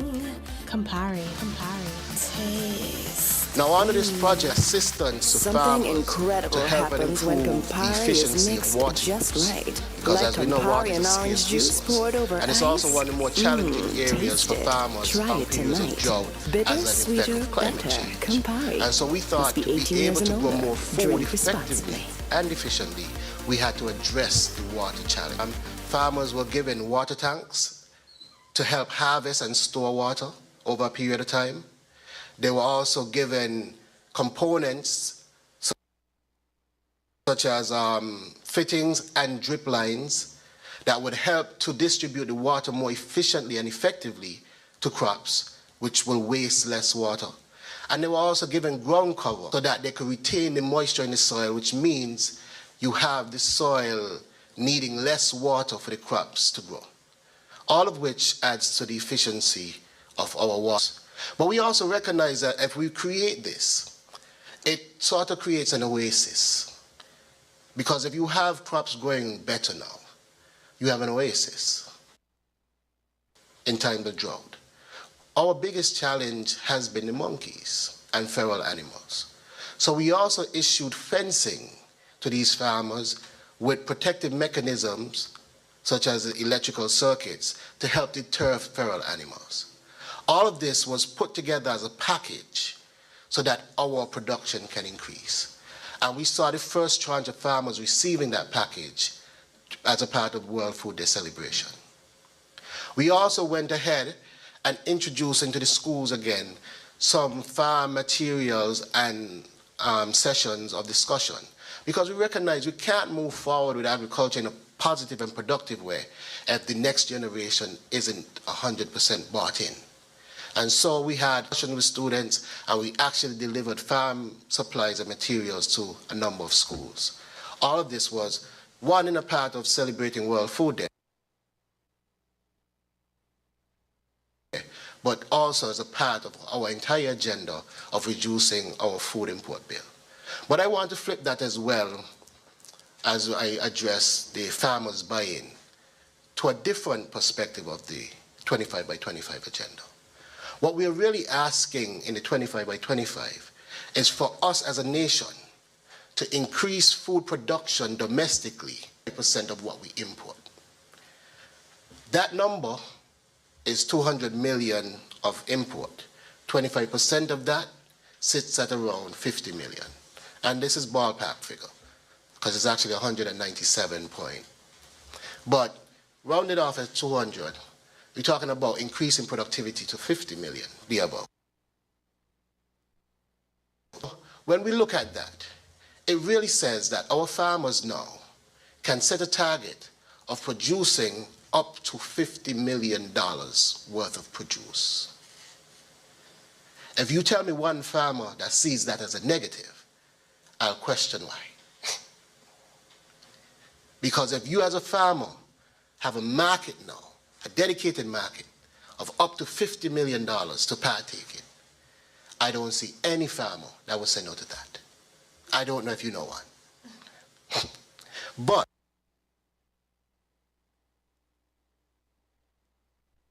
agriculture is committed to supporting that all the way through. And we're expanding storage capacity because we recognize with additional food, you need additional storage. We are also expanding our markets. Discussions are ongoing with a number of entities to see how they could take more local produce. And we've gone a step further because we recognize that some items we may produce more than the domestic demand, maybe, in some items. And I could tell you that discussions are also going on with regional entities and countries to take some of our produce once there's excess. So how far are we along the way? We are moving on quite nicely. And 2024, I think, will see a huge leap in that, because we are also introducing a financial model that I think the agriculture sector would find extremely revolutionary. But I'll speak more to that on a later date. And that will be, I hope, an answer to your question, holistically. If not, you could indicate. Okay, great. And I'll move on then to talking about some of my other ministries and departments. I am also responsible for the Department of Sports, and under that department, we would have seen a huge announcement just this week, well, last week into this week, when WIPO announced that Global First, St. Kitts, first in the world to institute the IP in Sports project. Now, I want to speak to this because I remember sitting with the executives from WIPO prior, and I remember being a bit frank with them about making intellectual property more practical. And one of the things I said to them across my ministries, I would like to see how intellectual property could really add in the various sectors: small business, sports, agriculture, creative economy. And so when they came back with this project and they said St. Kitts would be the first, I was extremely delighted. Because here it is, a very practical approach to intellectual property and its benefits to our people. And they started with sports, and they started. But these are the things that we as ministers, we are here to do. We are here to bring real results to our people through frank dialogues on what our people's needs are. And so I was happy to witness that. And I want to give credit to all the persons involved, the Intellectual Property Office and the head, J.N. Williams. I also want to give credit to the Attorney General and the Prime Minister as well, who would have been a part of a lot of these discussions. But outside of that, we also have quite a bit happening in sports. We've seen the success of our volleyball team recently, having won the silver medal. We've seen the success of our football team this year, of our netball team in the recent Clash of the Saints tournament. We've also seen the phenomenal work of Jazara Claxton and her in cricket and what she has been doing. More recently in the Pan Am Games, we have clinched the bronze medal in the 200 meters. But I also want to talk about lesser publicized sports, swimming. And the SKN swimming team has been doing wonders this year, and they're traveling to St. Lucia this week to compete, and I want to wish them well. Because you see, St. Kitts and Nevis have quite a bit of talent in sports. We've seen Kim Collins dominate the world, and we've seen our athletes all around the world dominate.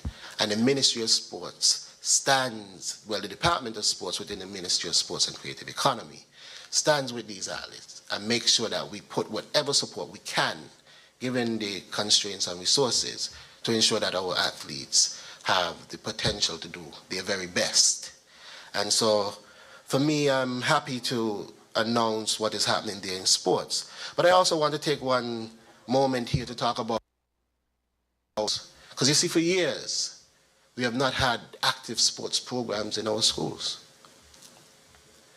And I want to say that one of the things coming into office recognizing that, it was a mandate that by this year we have to have these programs reinstituted into schools. Happy to say that a few weeks ago we launched the football tournament back into primary and high schools. And this tournament was sponsored by the St. Kitts Nevis and Guyana National Bank and the Jones Group of companies. And I'm happy that that is going very well. In fact, right now, the number of persons that turn out to these games actually is quite commendable. So to the parents and supporters of our young athletes, I say continue to show that level of support. It means a lot to the athletes, and it means a lot to the sporting fraternity and our people. So again, thank you to the parents that support these initiatives. I won't stay too long because, again, we are crushed for time, but I also have to touch briefly on two other areas. One, the creative economy, as that falls under my purview as well, to say that we have launched our mural project, and you would have seen the first one being done on the walls of the Newtown playing field, where the artists chose to celebrate our national heroes. Now, under this project, we are going to be painting murals around the country. And what we have done with our artists, we have gathered them and put them through a series of training sessions where they learned about our history, our culture, the people of the want to paint the murals. And that would then lend to their own creativity, where they would then in turn use that information and create murals to depict the essence of each community. And so the one that we started with, the artist chose to depict our national heroes on the walls of the Newtown playing field. And I invite everyone to take a peek because I think it's an outstanding mural that was as an initial one. So that's one part that we have been doing in the creative economy. Outside of that, we have also launched a Creative ID and the Creative Arts Fund. And I want to implore all of our creatives to register for the Creative ID and register for the fund. A number of persons have.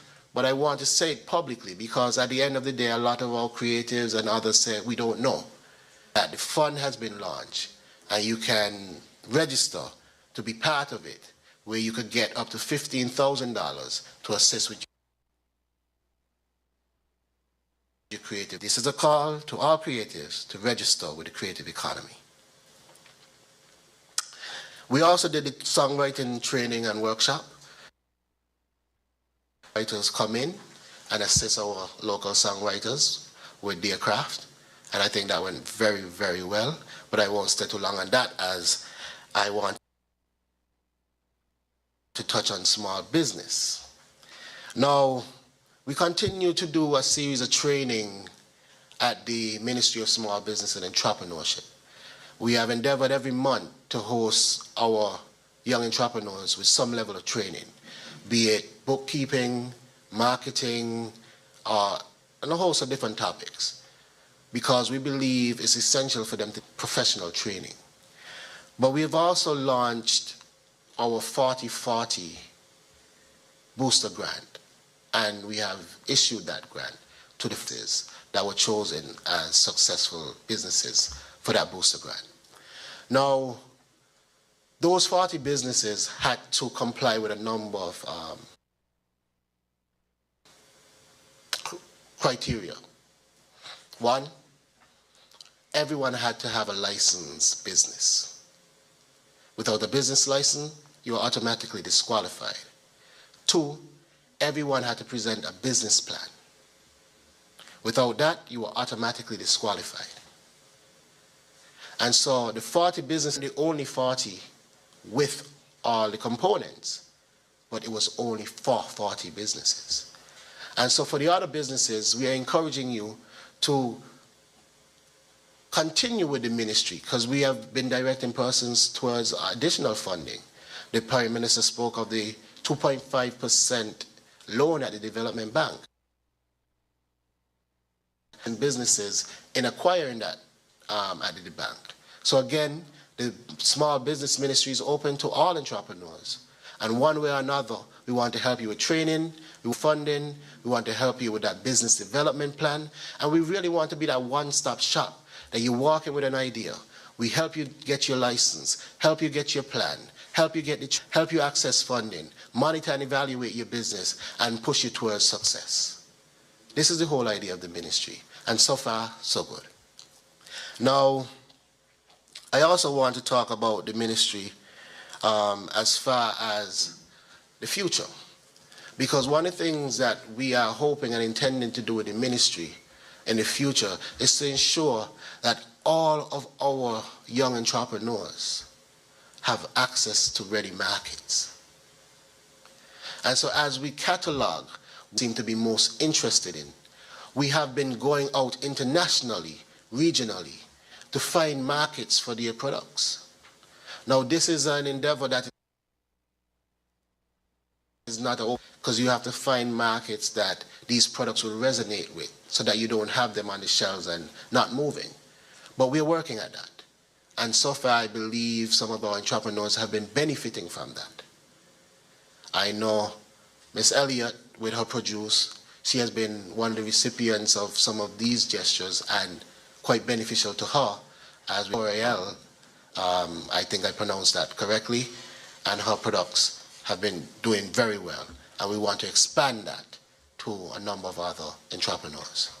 And so from a standpoint as minister, I have been working at all levels of my ministries, and I want to say to the people of St. Kitts and Nevis, thank you again for the opportunity to serve the people of constituency number 4 in particular, who would have elected me to be here. But I want to say to my constituents within the ministries themselves as well, farmers, and sportsmen, creatives, that you have a soldier that's fighting with you and for you. And every table that I sit at, there's one thing at the forefront of my mind, to come out with the best result for our people, because I believe we deserve only the best. And so thank you all again, and I'm happy to share an update of all that we've been doing. Thank you, Honorable Samuel Duggins. I invite Honorable Eileen Phillip to give her update. Thank you very much, Press Secretary. Good afternoon to everyone who's present and listening. I will be brief. With regards to the Ministry of Social Development and Gender Affairs, I would take the opportunity, even though no question was asked specifically about it, to just update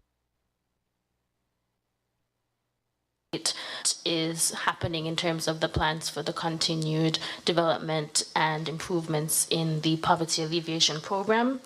So We are currently servicing over 5,500 people on the poverty alleviation program.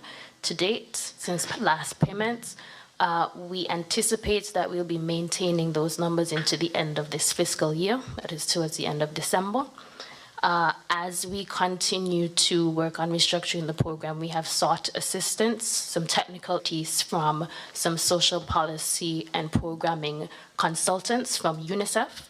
UNICEF granted us some technical assistance, and just over 2 weeks ago, we had some consultants on island doing some stakeholder consultations with our social service delivery team. So that's the team at social services in St. Kitts as well as in Nevis. They would have beneficiaries to the program, and so they have been assisting the ministry with the information we need in terms of collecting data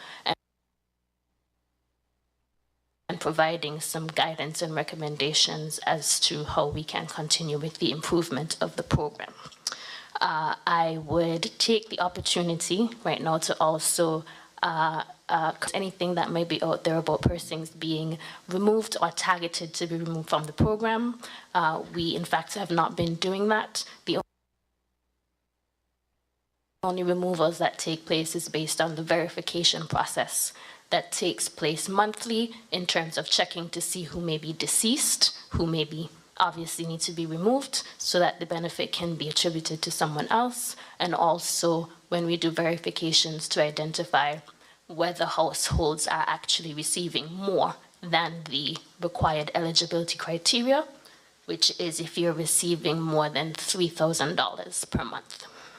So those are really the only two reasons that any kind of removals are taking place, and that's just part of the verification process to ensure that we can improve the integrity of the program. As we go forward, we have been actually making sure we assess how our case management has been going in terms of one of the new things that we have instituted with the program. And I'm actually very pleased to say that just last week, Friday, we would have had a graduation ceremony for a number of persons who are unemployed on the program who were responsive to case management and decided to participate in a 3-week job training program.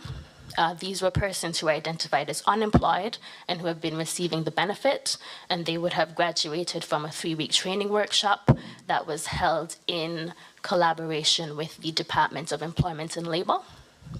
These persons, it was just about 30 persons who would have graduated. They would have received some training on resume development, job hunting, interview skills. They would have had sessions with HR just about workers' rights and what you can expect in terms of employment and labor rights. And so I want to congratulate those persons and also thank those who have been working in terms of delivering the case management. And so this is one of the things that we have been evaluating to see what has been successful with the program, and I'm pleased to say that this is one of those things. Also, we've had sessions with Small Business Development Center for persons who are on the program who have expressed interest in business development and entrepreneurship. So I'd also like to make sure I give a shout out to another partner with the ministry, who is the Ministry of Small Business Development and Entrepreneurship. And so those are some positives, and so we're just kind of collecting the data to see what has been working well and what we want to continue and how we want to also just manage moving forward for the new year those who may not be as responsive to case management, and how we can continue to support persons to become empowered throughout the process of receiving this benefit. With regards to other ministries and departments, I just want to make some announcements. We are currently in the month of November, and the Department of Gender Affairs has been hosting a number of events in observance of International Men's Day, which is on the 19th of November. And usually they host different activities. This weekend, they'll be hosting a buster pot competition where we have men who will be cooking on, I believe, just coal pots. I think they're doing goat is the item that they're cooking. So I want to encourage members of the public to support this event that's being hosted by the Department of Gender Affairs in honor of International Men's Day. We will also be having the flagship annual International Men's Day Award ceremony.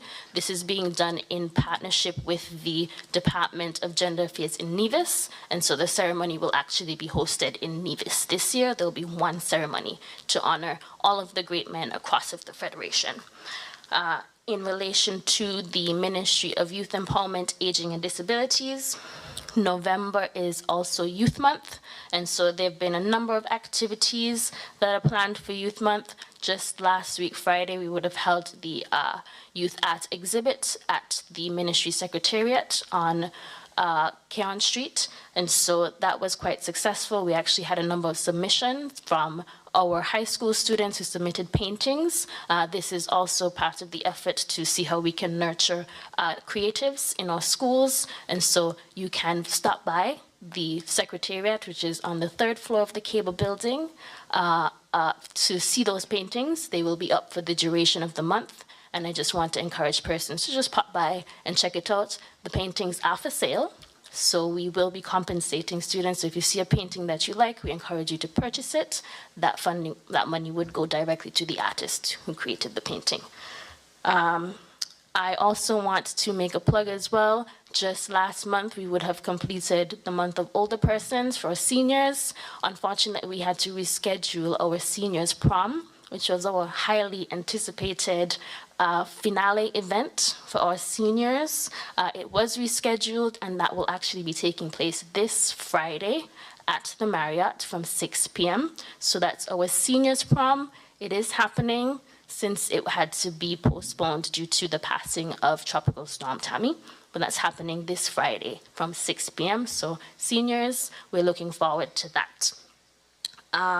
I will also just make a plug to say next week, as part of Youth Month, I will be taking a caravan tour to visit schools to engage with young people. So our youth in schools can look forward to an engagement in terms of with the Minister for Youth Month. So I'm quite looking forward to that. And I would like to encourage the general public to please check out the Facebook, social media pages of the Youth Department to see what other activities are taking place for this month. Thank you very much. Thank you, Honorable Iseline Phillip. Honorable Garth Wilkin, Attorney General, will now give us update. Good afternoon, everyone.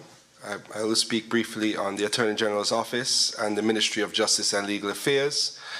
The two high courts, civil and criminal, and the judges' chambers now operate comfortably from the Charles Armory Building at the Cenotaph, Fort Lands, Bastia since September 2023. And the Registry of the High Court continues to operate temporarily from the Sir Tapley Seton Annex at the East Independence Square, Bastia, St. Kitts. The new Director of Public Prosecutions, Mr. Adley Smith, is in office, and I heard from his testimonial at church that he won his first case.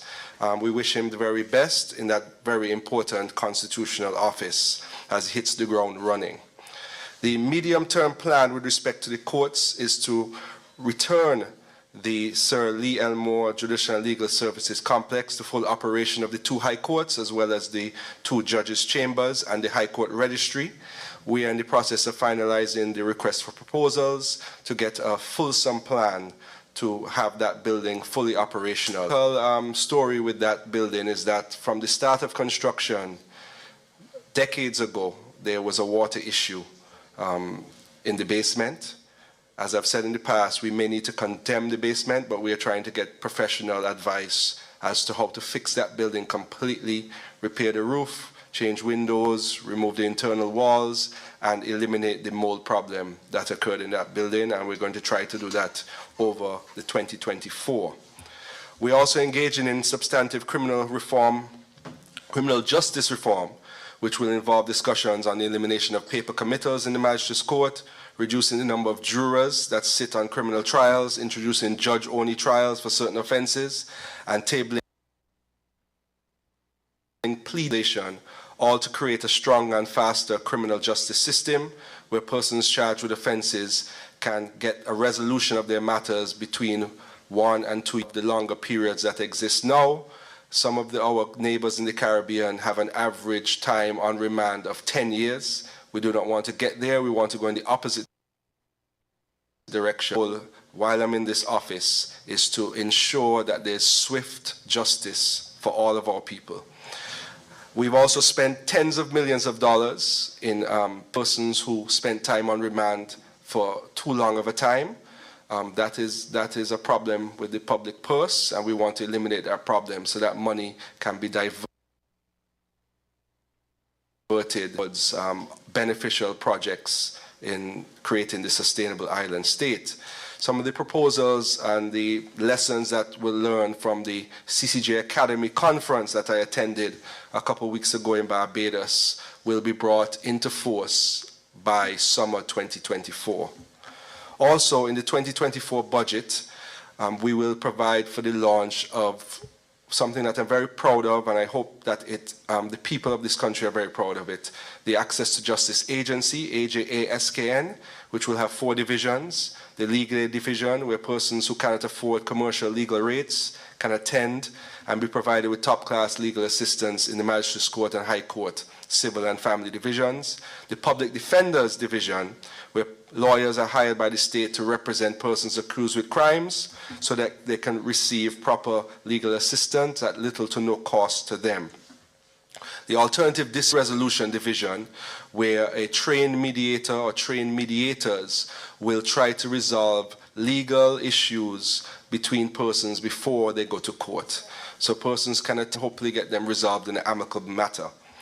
And on the instructions of the Prime Minister, who is very strong about this, the Restorative Justice Division,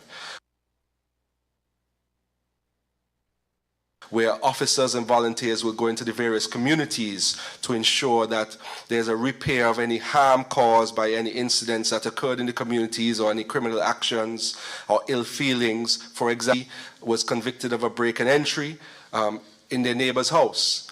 That person serves 2 years in jail. They have to return to their home. We're going to have officers who are going to meet with the victims, meet with the persons who are returning into the communities, and try to resolve the issues between them.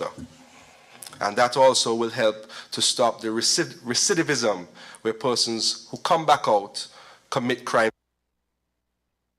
again, because we're going to encourage them to be welcome back in their society. They've paid their dues, and the persons who are the victims can have some sort of time to speak and let the persons who committed the crimes know how it affected them, and we can move forward as a peaceful people.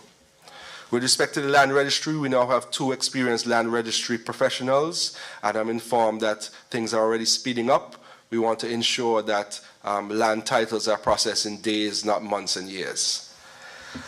15 persons, citizens and residents, have anonymously submitted their proposals, their proposed design of the new Ministry of Justice and Legal Affairs headquarters to be constructed on Bay Road, St. Kitts, Bastia, St. Kitts. The decision committee will meet to choose the top 3 designs to be presented to Cabinet anonymously as well, for the winner of the $20,000 prize to be determined hopefully by the end of November.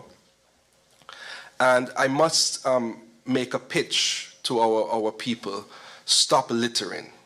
I just received a video from the Minister responsibility for Sustainable Development and the Solid Waste Management Corporation of a woman through the cane range behind Skellig with a box of garbage and just dumping it into the high grass there. This is a serious problem. I recently exercised on the top of Timothy Hill, and I looked over, and this is our most important tourism picture. I looked over the side of it, and I saw containers of food thrown over there. Obviously, people went up there at night and threw their food out their windows. We have a little problem. People need to respect the cleanliness of our country. People need to have respect for themselves, and it is illegal for you to dump items and throw them out your window and throw them into the bush. It is not good, and we want to end that. And I know that the Minister with responsibility for solid waste is very keen on that, as she mentioned earlier, the cleanup. So I need to make a plea to our people to obey the law and stop littering. But I'd like to end on good news. Prime Minister, the the Attorney General's office has saved the government $5 million. That is 90% of our budget for claims against the government, all because we're winning cases that are winnable and we are fighting cases that should be fought. When I entered the office, I told the lawyers in the office that we are going to defend the people's purse. And this is the rubber hitting the road in that regard. I want to thank the lawyers in the office, the Solicitor General, for listening and determining that they can join in that new policy where we are going to save the people's money. So that money now can be diverted into other budgetary areas of our country. So I'm very proud of that. And Prime Minister, as Minister of Finance, I'm sure is happy to hear that he has approximately $5 million that he can put into other programs. Thank you. Thank you, Honorable Garth Wilkin. Prime Minister, Honorable Dr. Terence Drew, the floor is open for you. Yes, thank you. I know that the ministers have spoken. Most of the questions were directed at me, but I'm happy they were able to give their very important update. With respect to NHC and housing, the minister is not here, but just to say that NHC has, let me just give you the update here. I think all people want to hear it. Good. So NHC has 25 properties under construction presently. Demolition of the West Street has been concluded to make way for the modern affordable apartments, which will add to the number. East Street development set to begin next week. That will also add to the number.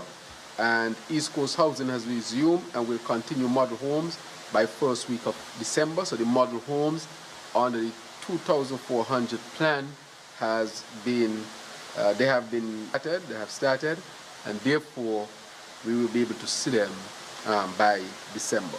So just to say that that investment has begun its work. With respect to energy, I think I spoke to that as well, water, foreign policy. So the ministers who are not here, I think I was able to address and the issue of tourism as far as the minister responsible is concerned, minimum wage and so forth. So we have touched basically all the ministries.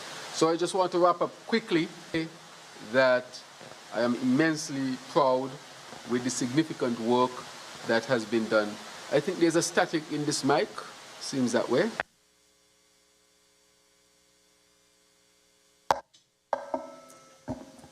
I think this is much better. Just turn it down. Okay, good. Right, this is much better. Right, so to say to our people of St. Kitts and Nevis that this government, your administration is working tirelessly hard. I want to thank the cabinet for its hard work and dedication. As I've said before, running a government is not easy work, it is challenging. However, we are up to the challenge. And we have been navigating through these difficult times. This is what we call the polycrisis.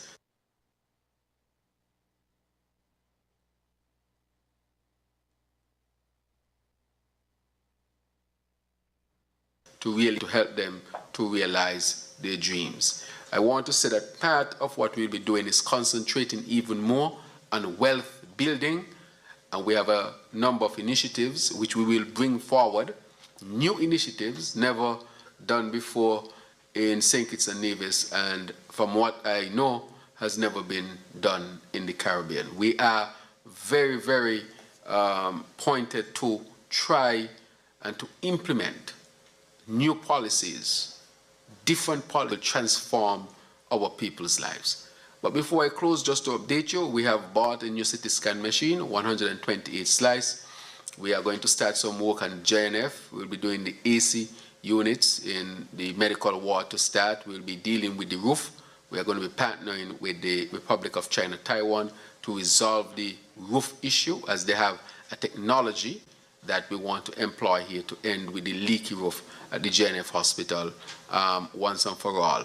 As you know, we continue to push forward. Our renal transplant program is almost completed and be ready to present to our people.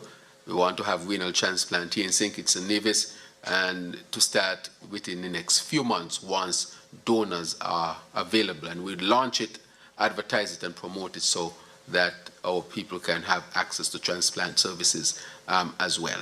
And so as we continue to build out the ministry, we know that there are challenges. Nonetheless, we will continue to improve as we go along.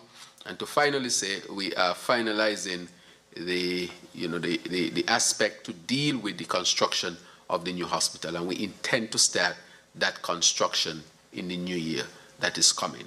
And therefore, I would like to say to our people that we continue to work hard. We can balance are really people-centered, and so that we can create the best St. Kitts and Nevis for all of us that is possible. Thank you for joining me and the rest of your hard-working cabinet. Take care. Thank you very much, Prime Minister and the Minister of Government, for engaging with the media and continued engagement with the media, for hosting this month's press conference, updating the Federation on our major developments. Thank you once again to the media houses for coming out today. We always appreciate your collaboration, and also expressing thanks to our sign language interpreter, Mrs. Lanicia Collins-Williams, for always doing such a masterful job of keeping our ministers' information, keeping our deaf community updated and informed on the ministers' information on the developments within our federation. And to our viewers and listeners, thank you once again for tuning in. Do have a pleasant day. Until next time.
WINN is 98.9. 98.9 is WIN FM.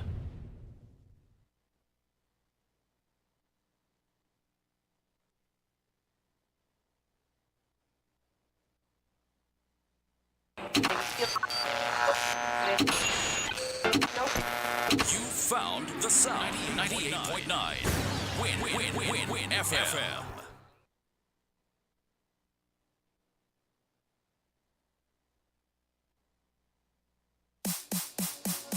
If you need protection, you need one who you can trust. To secure your investment, you need one who'll do you just. TDC Insurance, you're the one that you can trust. TDC Insurance, you're always safe with us. TDC Insurance is your go-to insurance company for all your insurance needs. We take pride in offering you the best solutions and ensuring our customers are fully satisfied. TDC Insurance, we take